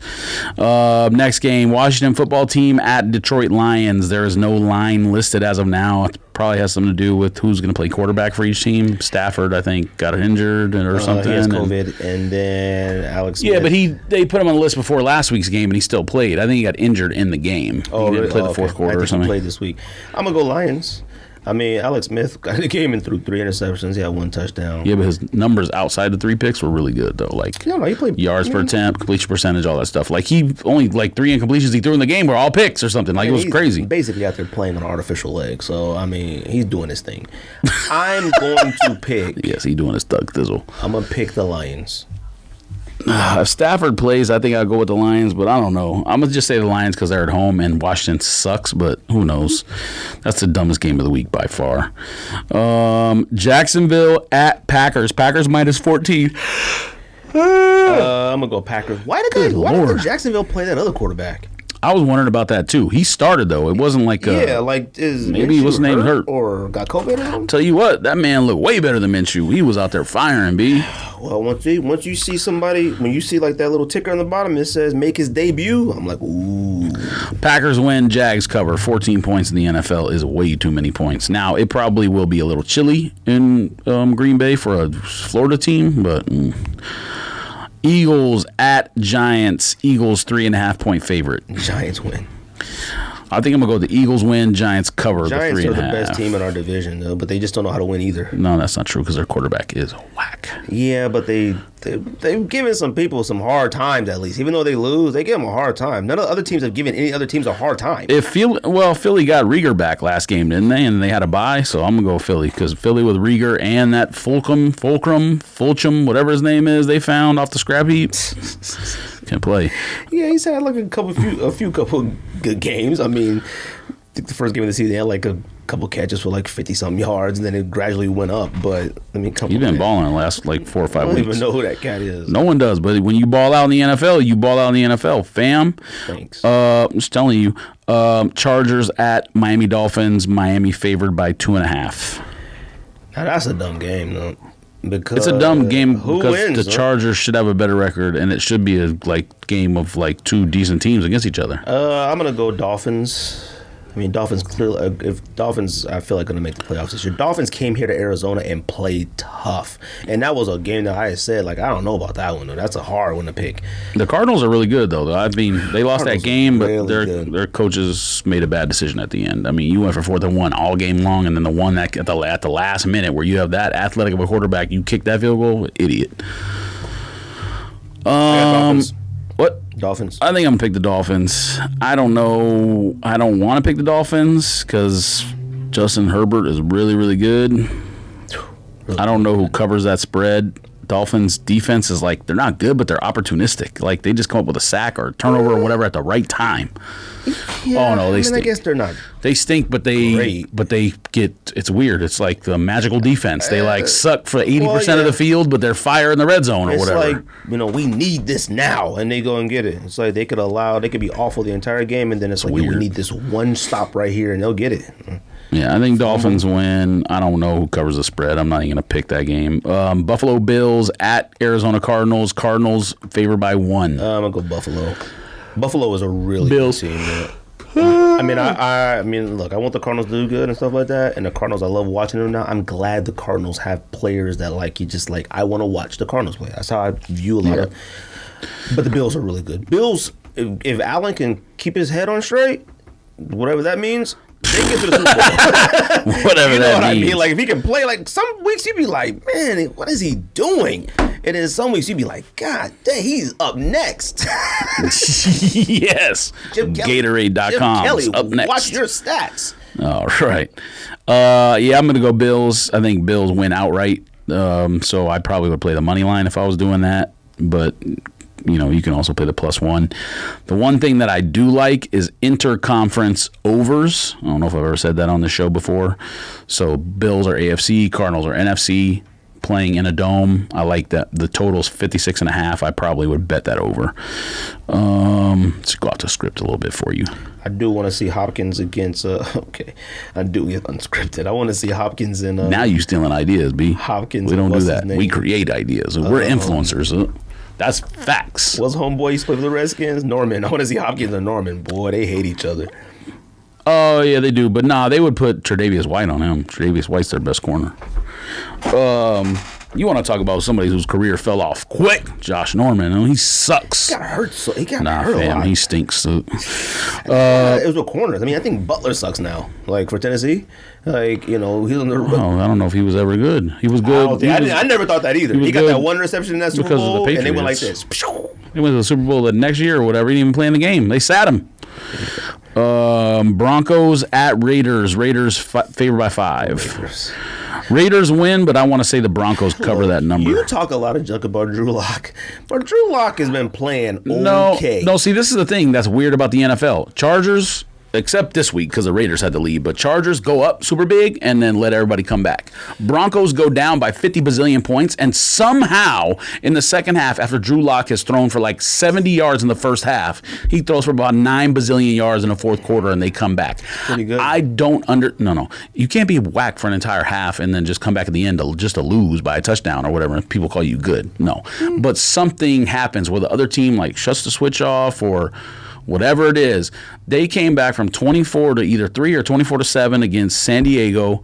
I went to sleep when that game, when San Diego, I think it was 24 to 3. When Chargers scored to go up that, I was like, I'm going to go to sleep. This game's over. Woke up and they won 31-30. What?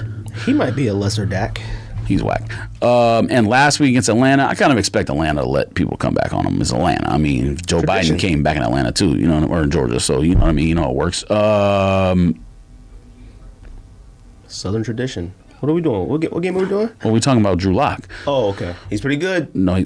He's all right. Fam, I just went through a whole rigmarole. I know and then that. You said the same exact thing. He's okay. No, he's whack. He's all right. One of these weeks, well, a couple weeks ago, they played KC. The Raiders are going to whoop them. KC smashed them a couple weeks ago. Now, it was a snow game or whatever, even though the Broncos should be used to that, but... The Raiders need to just not act like they're good. That's all they need to do. Act like they suck. Well, they need to have their entire offensive line healthy, which I don't think they've had the entire season. But they have COVID man is now out for a month. The one that took his GPS tracker off and was all about over the city. Somebody told me them cats got COVID because they went to Vegas shoe store, geek store. Oh, Urban Accessories? That's why they got COVID. Fam, I almost drove to Vegas and choked everybody. You should have drove Vegas and slapped, what's his name, 2J Face? No, I don't care about him. Slap the players. The Raiders deserve everything they get for COVID. Losing draft picks, fines, they deserve all that, fam. All that money, over $1 million in fines already. They deserve it. I hope they get fined everything. Then there was another story that came out that said they're having cash flow issues.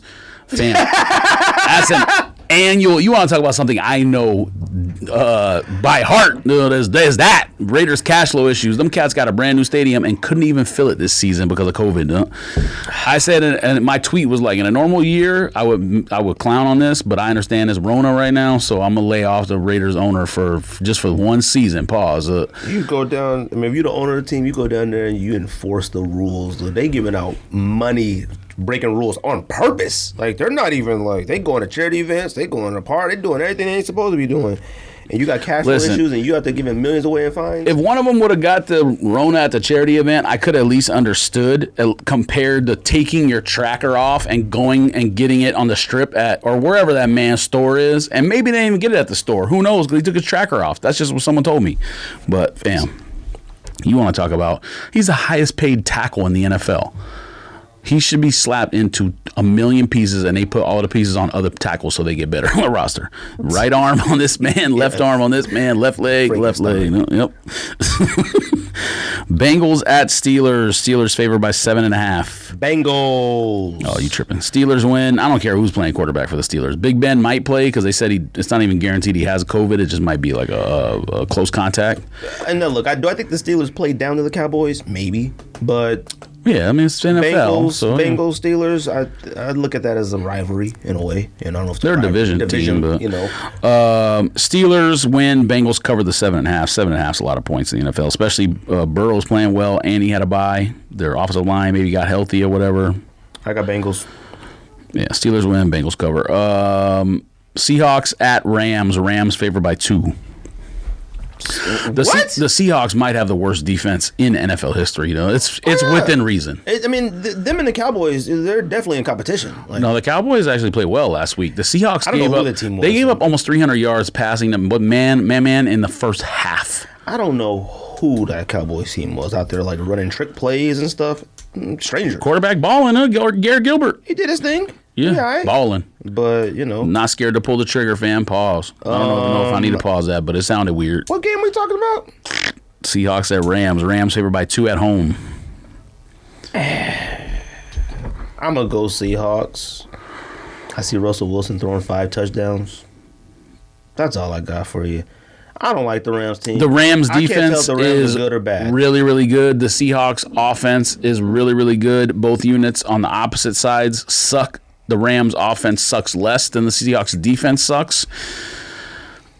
I think the Rams win like 17-13 or 15-13, or it's going to be like a game where you think it's going to be a lot of points scored, and it's not going to be very many points scored. If the Seahawks lose this game, they're going to be in some trouble. They're going to start going downhill. That defense is, like you said, that defense is horrendous. One of the worst defenses it's getting in worse. history. Like, it's one thing to be bad. It's getting worse. Like, they need to be ranked 33 out of 32 teams. Like, that's how bad they are. It might be. They're whack, no. I think Rams. That's another one of those games where I don't want to pick a team because both teams are so whack on one side of the ball that it's like, it's not even. It's that game, too, where you're like, yo, I want to sit down and watch this, and it'd be awful. Just like you said. You're like, oh, God. Whack. Niners at Saints. Saints favored by 9. Saints win by 31. No, Saints. The Niners are bad. And watch this be one. Niners go in there and slap them around. Nah, I think Saints win, but Niners will cover. 9's a lot of points for a former Super Bowl championship team. I know they got a lot of injuries, but it's not the same team. I mean, it's not the same Every team. Every single person on offense, none of them were on the team last year. Fam, or none of them played Super Bowl last year. Let me see. The Niners are 4-5. People were acting like the Niners are like 1-8. The Niners are 4-5. They're all right. Give me the Niners plus the points. Saints win straight up though. 34-7. What? Saints 34, Niners 7. Okay. Ravens at Patriots. Patriots favored by Ravens favored by 7 at home. I'm sorry, who? No, Ravens favored by 7 on the road. The Ravens are winning the game. Fam, the Ravens are winning the game. It's hard for me to not take 7 points with the Patriots, even though they are basically one-dimensional offense now. I do not like the Ravens team, though. I just don't. Their defense is really, really good. It is, but really good. I can't stand on and you know what? Real quick, I just want to ask you real quick. So we're talking about the Ravens, and they got a Harbaugh. Is it okay to fire Harbaugh now from Michigan? Fam, they lost. I think. Okay, thank you. Listen. Let's have a nuanced discussion because your argument. No, let's have a nuance. Who else do you hire? Yes, exactly. Okay. Let's have a nuanced discussion. So I think they do. I think they can, and fans would support it. Should. Majority of fans. Yeah, you can make that argument too. I don't know what happened. I mean, I understand how you lose to Michigan State because it's a rivalry game and it was close. How do you lose to Indiana by like 17 points? Well, Indiana's ranked like what, number 9, 10. They're a good Indiana team. Well, they were once they beat them. They weren't last week. Look, man.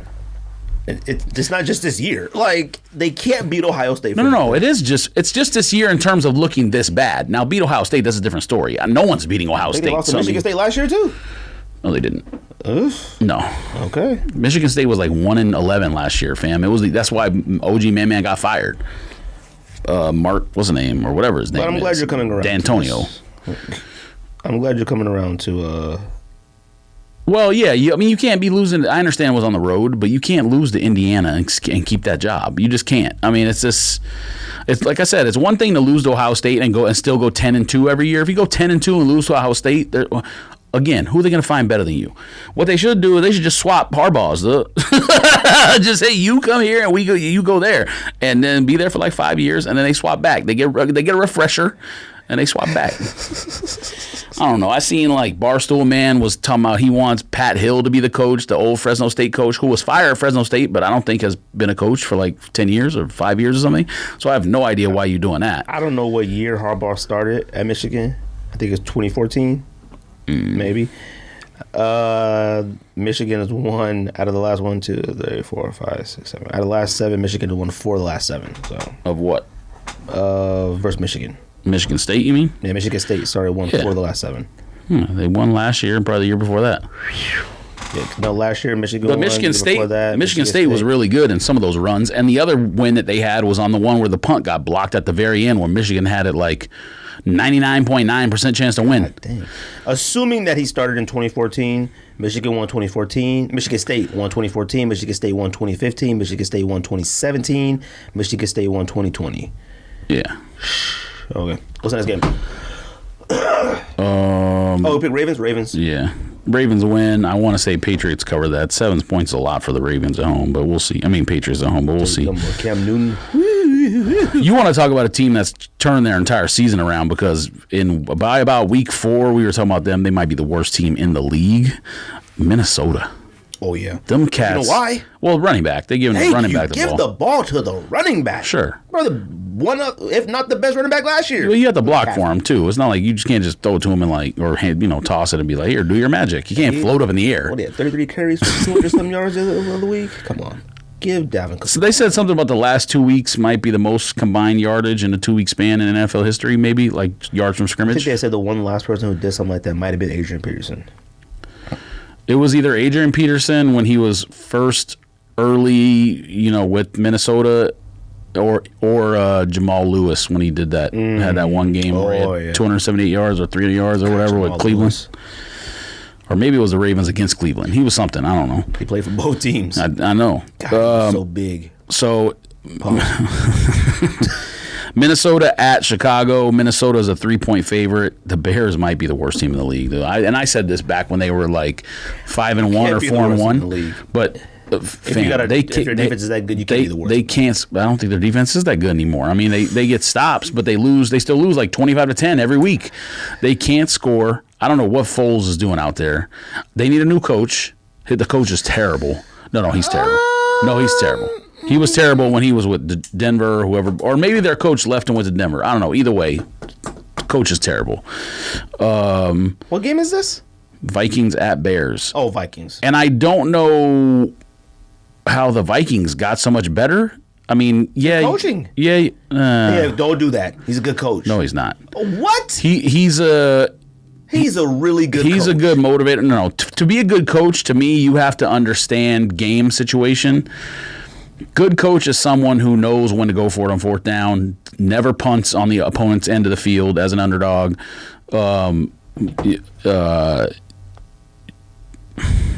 He's a good coach. You play based on the win percentage. You don't play based on like your gut feeling over 20 years of coaching football. No. Now is he a good defensive coordinator? Yeah, he's one of the best defensive coordinators we've seen in this era.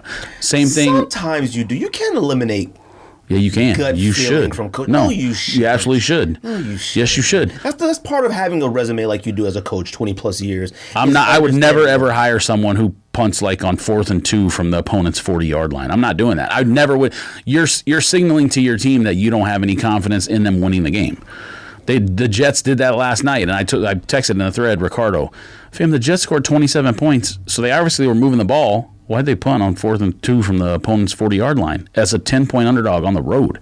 Like, what are you doing? Or maybe it was at home, but they were a 10-point underdog or some shit like that. I feel like that's what assistant coaches are supposed to assist with. They're supposed to be the ones that talk you out of stuff like that. The head coach has the final decision.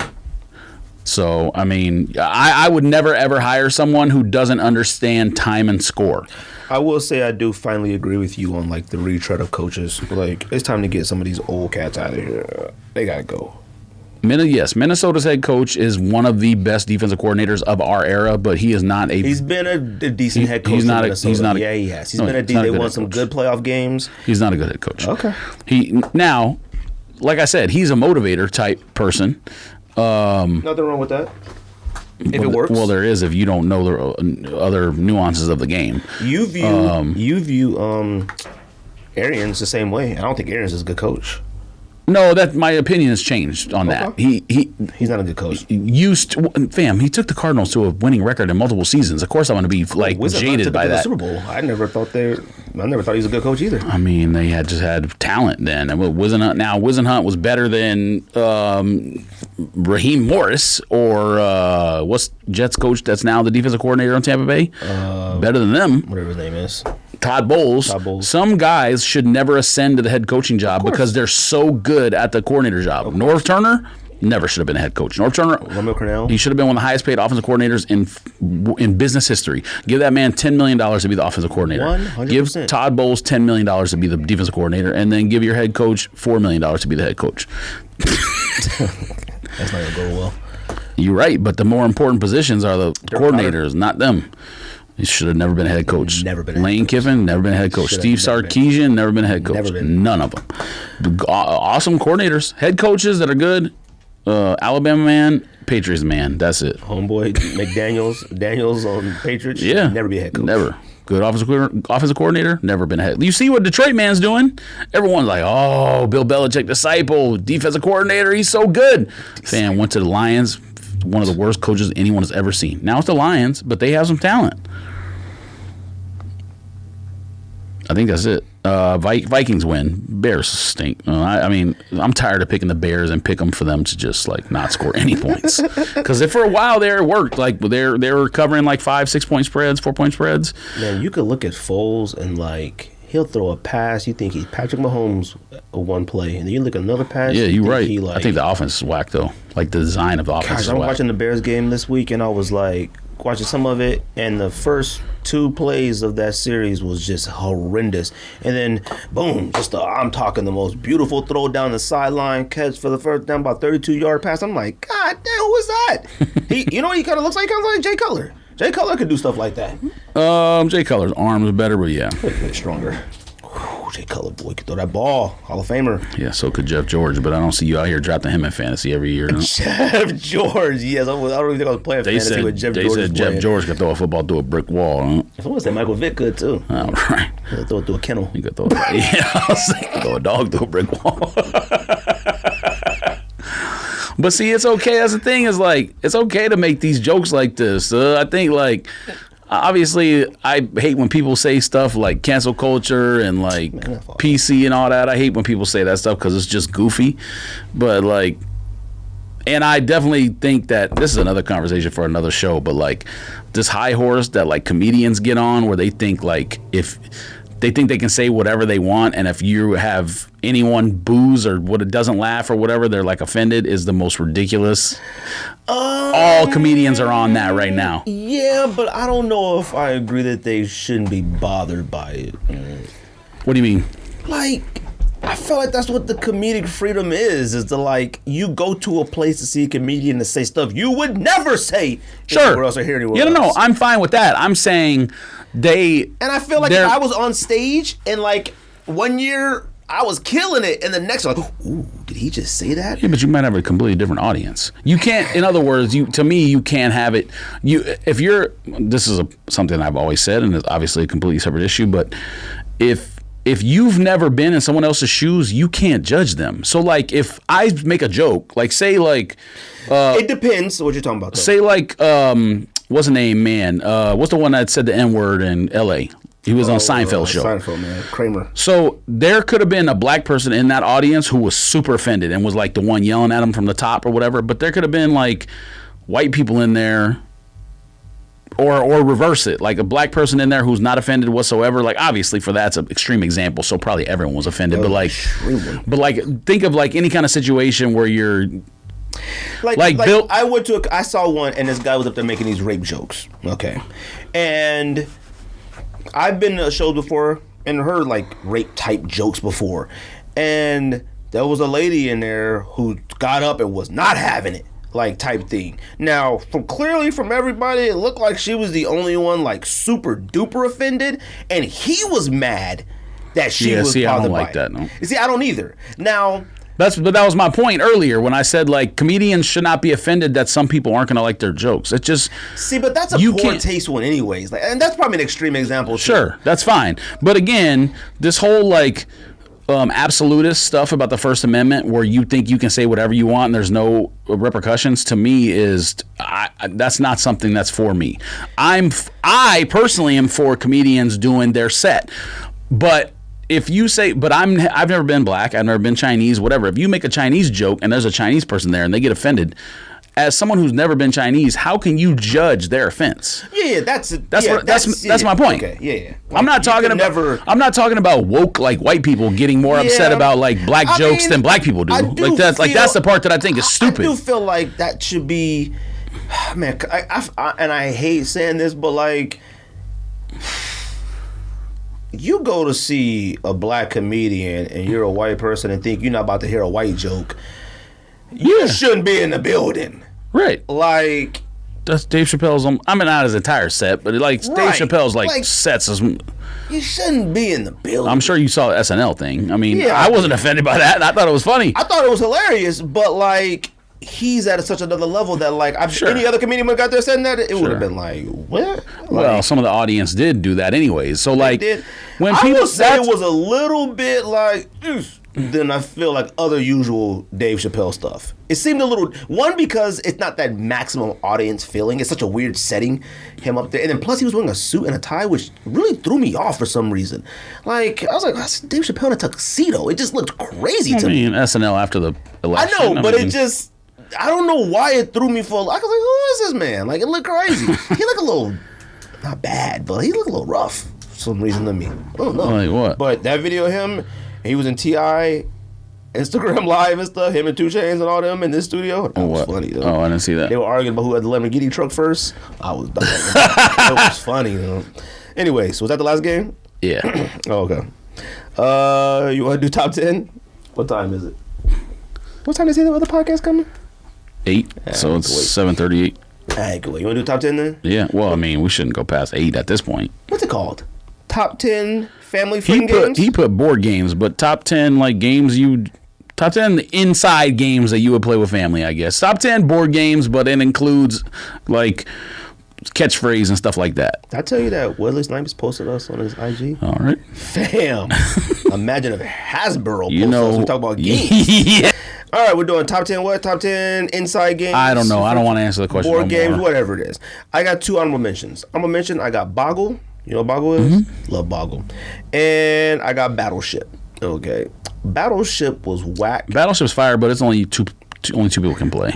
I don't know if Battleship was actually fire. The commercials made it fire because they made you feel like you was at war. Then you play it and you're like, no commercials was fire back in the day for stuff. As a kid, Battleship was fire. The majority of my games, I think, are like things you can play in as an adult, but like they might have like a twist or whatever. But there's some kid games on there too. Like I don't got like Chutes and Ladders on there, but like, no. But yeah, I mean, Battleship. Like once you figured you hit, the game was over. Like once you hit the ship. Because you just figured out which direction. That was it. Kinda. In a row. Kinda. It could go sideways, or you could have been at the back and then you miss a shot. Right. And You gotta now pick the right direction. Like, you hit it. Yeah. You got honorable mentions? I think the only honorable mention I would say is catchphrase, because catchphrase is not really like a board game. You know, it's that thing where you like put that up on your head, or you like you press the button and read the thing. I just like games like that, like make your brain use your brains. That's the kind of stuff I like. I like all those games. And catchphrases, that game is like, you don't need the actual game now. You just use your cell phone now. Yeah, you could use that cell phone, or you could just have that disc thing to pass around. Is that still going? Yeah. Oh. I don't know. Is it? Yeah, it says the minutes at the bottom. Count up. You want me to go first? Or you want to go first? Okay. All right, I'll go first. Number 10, I'm gonna do all 10. Number 10, I got Connect 4. Now, technically, Connect 4 is kind of whack, but like it transitioned really well when they made the gigantic ones at the bars, and it's like, oh, it's fun to play. It's one of them games you ain't gotta have no skills to play. You can't figure out pieces get lost at the bar. If you can't figure out how to put all four, make 4 in a row, play Connect 4, you got a serious problem. Number 9, I got. I don't know, fam. I don't like playing with geniuses. Number 9, well, then you would hate playing with me. Number 9, right? I got Jenga. Another one that translated to the bar when they made the big giant ones or whatever. The only downfall of Jenga was having to put that stuff back together. I hated that. That was so whack, having to do that. Number 8, I got Scrabble. Scrabble was a game that I used to play a lot, but it depends on who you play with. If you play with anybody in your age group, it's fine. If you play with older adults, it is the worst thing ever. I play with people in their 60s and 70s, fam.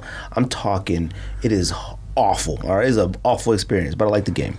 You get a bunch of X's and weird stuff on your little thing of squares. God. Number 7, I got Dominoes. Dominoes is one of them games that like. It's one of them games that like you don't just pull out and play. Dominoes like, probably should be number 1, but it's like it's just such a simplistic game that it's like, I don't know if it's like, it's one of those games where like I would never be like, even though I got some dominoes at the house, I'd never be like, yo, y'all get the dominoes going? It'd be like one of these, you go to someone else's house. Yeah, we do. Oh, see, I would love that. See, I want to do that. Not at my house, but like anytime we go. Like, we went on a trip to Oregon, and there was, like, 15 people there. Like, yo, let's play dominoes. Yeah, see, that's cool, but, like, I like to walk into the party, and they already playing dominoes. Then I jump in. Somebody be like, let's get these bones going. I'm like, all right. Game going. Number 6, I got categories. I love categories. Roll the dice, pick a letter, and you got a list of cards. You got to think of, like, a name that starts with the letter S. Yep. I love that. Number 5, I got Monopoly. Monopoly is probably the greatest board game of all time. That's too low. But Monopoly, fam, Monopoly could last 3 hours. It could last 15 hours. You have to come back the next day. Like that's the one thing I hate about Monopoly. 2, you have to pay attention to too much. I cheat. It's a guarantee I'm gonna slide 100 from somebody. Number 4, I got Uno. Uno's one that's like easy to learn. The problem with Uno is you get tired of it quick. Like you can only play Uno for so long and you be like, I'm over this. But it's an easy game to learn. You can teach anybody to play. Number 3, I got Pictionary. Pictionary is another one of those games where win, lose, or draw, same kind of thing. Oh, I used to love that show. I used to watch it with my grandma. You don't need an actual Pictionary set. You just get a pen and you start drawing a board and a group. I love that. We always play that for our work Christmas party. I love Pictionary.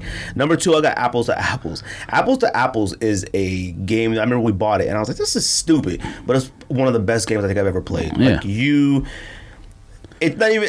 You don't got to be right or wrong. It's just your opponent and how they might think. We always let my niece play. Yeah, but you got angry. You'd be like, that's not realistic. Well, fam, I remember one time like the thing was like activist. And I had like Martin Luther King, and I put the card down, and like my niece was like 8, so she don't maybe younger than that. Like, I don't know, she picked like something ridiculous. Yeah, heated, fam.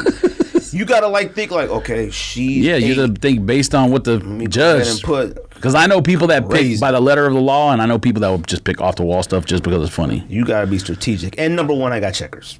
I mean, I've never come across a person that doesn't know how to play checkers. Ever. I've never had to teach somebody checkers. Chess, people want to argue chess. I learned how to play chess when I was 7, and I haven't played it since. My uncle used to have a little magnetic set that he played when he was in jail, so he taught me how to play it, and I forgot ever since. Chess is too difficult, too many pieces. I don't understand it. But checkers, I've never. The one thing with checkers, though, people play by too many different rules. When to double jump, when to move back. I'll be like, fam, come on, man. I don't know these rules, all right? But that's my list. Number 10, and the only reason I have this on here is I played whenever I last was at Christmas, I think, at my sister's house, and it was actually like super fun. So it technically may not be like a game with a lot of history for me, but the game was so fun that I was like, oh yeah, I definitely will play that again. But Family Feud board game, super fire. I mean, like I said, anything that makes you think and you can play in a big group, fire. I love those. Number 9, you want to talk about a game that could take forever. Did you play with us at work, Family Feud? I don't think so. I designed on one of the computer? Oh, I made it through Excel. I don't think so. It sucked. It was really good, but like we got into a big fight at work and that was it. Number 9, Risk. Risk is fire. I've never played that. That game takes forever. Might take longer than Monopoly, be honest. And you got to be patient, but that game is fire. I've never played it. Anytime I had the opportunity to play it, I was just too young. I remember being a little kid and somebody always had a Risk. But yeah, I mean, well, the reason certain games stay relevant is because they make a better version of the game. You know, like I didn't put like blah blah blah Monopoly. I just put Monopoly on my list, but like obviously there's like different versions of stuff. Number 8, you said it, categories. Categories, anything that makes you use your mind to me is dope. Number 7, same number as you, Dominoes. It should go higher. Honestly, it's probably the best game on this list for me, like in terms of like, you know, talking shit. You can get a decent number of people to play if you have like double 9 instead of double 6 or whatever. You know, you can get bigger domino sets and more people can play. But double 9 Dominoes is fire. Well, yeah, you just got to count higher, and it was just stupid. But number 6, I put Pictionary, win, lose, or draw / because it's like the same game. But Pictionary, again, because you can play it like with a big group in a party or whatever. You know what I mean? It still makes it fun. Number 5, I don't think you put this, but to me, Trivial Pursuit is fire. I had it on the list, but it just kept going down and down. I love Trivial Pursuit. It's a good game. Yeah, anything where where it's not just a game of chance in terms of you have to win, you have to actually get stuff right and use your brain to win. That's fire. Number 4, this was probably my favorite game as a kid over Monopoly because you actually were like, oh, this is how I'm going to be when I grow up. Life, or a game of life, whatever you want to call it. Life is fire. I liked the concept of it. I hated the spinner. I mean, that's a stupid reason not to like the game, but I hated that spinner. We broke it every single time we bought it. And the other game that you didn't have on your list, I'm shocked. I have it number 3, but honestly, in terms of like actual excitement, it might be my favorite number 1 game, but Clue. How did you not put Clue on your list? I never played Clue. Fam! I never played it. Those games were always around when I wasn't old enough to play it. By the time I got old enough to play them, nobody played that stuff. Yeah, but they got like new stuff. They got like the new versions of Clue where it's like modernized, like relevant. You know what I mean? It's not like Professor Yellow or whatever and the candlestick in the kitchen. See, I don't have like friends like that would play stuff like that. Like y'all would play stuff like that. Like y'all got like friends that y'all have known forever. I don't know what that means, fam. Like I feel like that's a game that takes probably a long time to play. Probably. So, like, I don't got any friends that go sit there for like 3 hours and play something like that. We gonna play categories a few times, then we done. Yeah, as an adult, yeah. Number 2, Monopoly. Self-explanatory. I mean, bazillion different versions of Monopoly out there. Has to be the best-selling game of all time. If it's not, I would be extremely shocked. Some other versions suck, though. They're weird. Other versions of Monopoly. I don't know about that. It's the same game, just different things other than a thimble and shoe and car or whatever. We had bought Mario Kart Monopoly for the kids. I did not understand it. It had turtles and stars. Like, I did not. Oh, you could throw stuff on the board or something? Yeah, I was like, no, put this back in the closet. Like, somebody got it for a birthday gift, and I was like, no. That's kind of funny. Number 1, you said Apples to Apples. Apples to Apples would have made my list if this game didn't make your. Oh, okay. It would have made my list if this game didn't exist, because honestly, Apples to Apples was my favorite game of all time until Cards Against Humanity came out. But Cards Against Humanity is just an adult version of the game. Like the things that you can get into with the cards, where it's like what smells, and then it could be like a queef, or like the stuff is like totally adult level stuff. I don't know if it has curse words or not, but it's not innocent like Apples to Apples. And it has like 50 bazillion expansion packs, which I had no idea even existed. So Apples to Apples is fire to me. I mean, well, Apples to Apples is fire, but Cards Against Humanity is the most fire game ever, because you can play it in a gigantic group, especially if you have all the expansion packs, which brings bazillion more cards into play. And like, the only bad part about it, like you said, is trying to figure out if the judge wants to like play it by the square way or the like goofy way, and then you got to figure out what the judge is going to do. See, that with the categories was one that like we had buy all the extra packs of cards or whatever, and then they just stopped. Like we could never find any more, so we had never played it again. But I want to play Cards of Humanity. What's it called? Cards Against Humanity. Oh, I always see it. Like I said, at bars. I mean, and stuff. fam, you can look it up. Google it. Yeah, I saw it. I was looking at it. For some reason, I almost put it on my list, and I was like, I ain't never played this. I just saw the cards. But they got it at the VIG. I think that's a place that I always see the cards. Have Trivia Pursuit stuff there, but okay. Maybe they have. They may have it. I haven't been to the VIG in a while, so who knows? That's real, man. We haven't been at lunch on Friday forever. They might be out of business. All right, I got nothing else. I mean, that one might be, because what other traffic did they get at that one? I'm sure Uptown and the one in Arcadia is still there. That one in Arcadia be looking kind of thin. Anytime I ever gone by it, I'm like, man. I'll pro Saturday. They got a big outdoor thing, so people go out there and hang out. All right, George. Appreciate Tony for sending us the shirts and the Max, man. That was super dope of you, man. We definitely appreciate that. I got nothing else. Shout out to actually, I don't know. I'm about to shout out. All right, that's just this. I'm about to say something. Shout out to Los Angeles Dodgers and Kamala Harris for being the first female black vice president in history. A lot of stuff, dude. She's like the first Asian, first Indian, first Jamaican. Yeah, I mean, first I'm sure everybody out there is proud. Everything. But like I said, y'all better hold them accountable, and anyone else who want to race to hold accountable, because we ain't doing this like cheer for your party stuff and then you don't do anything.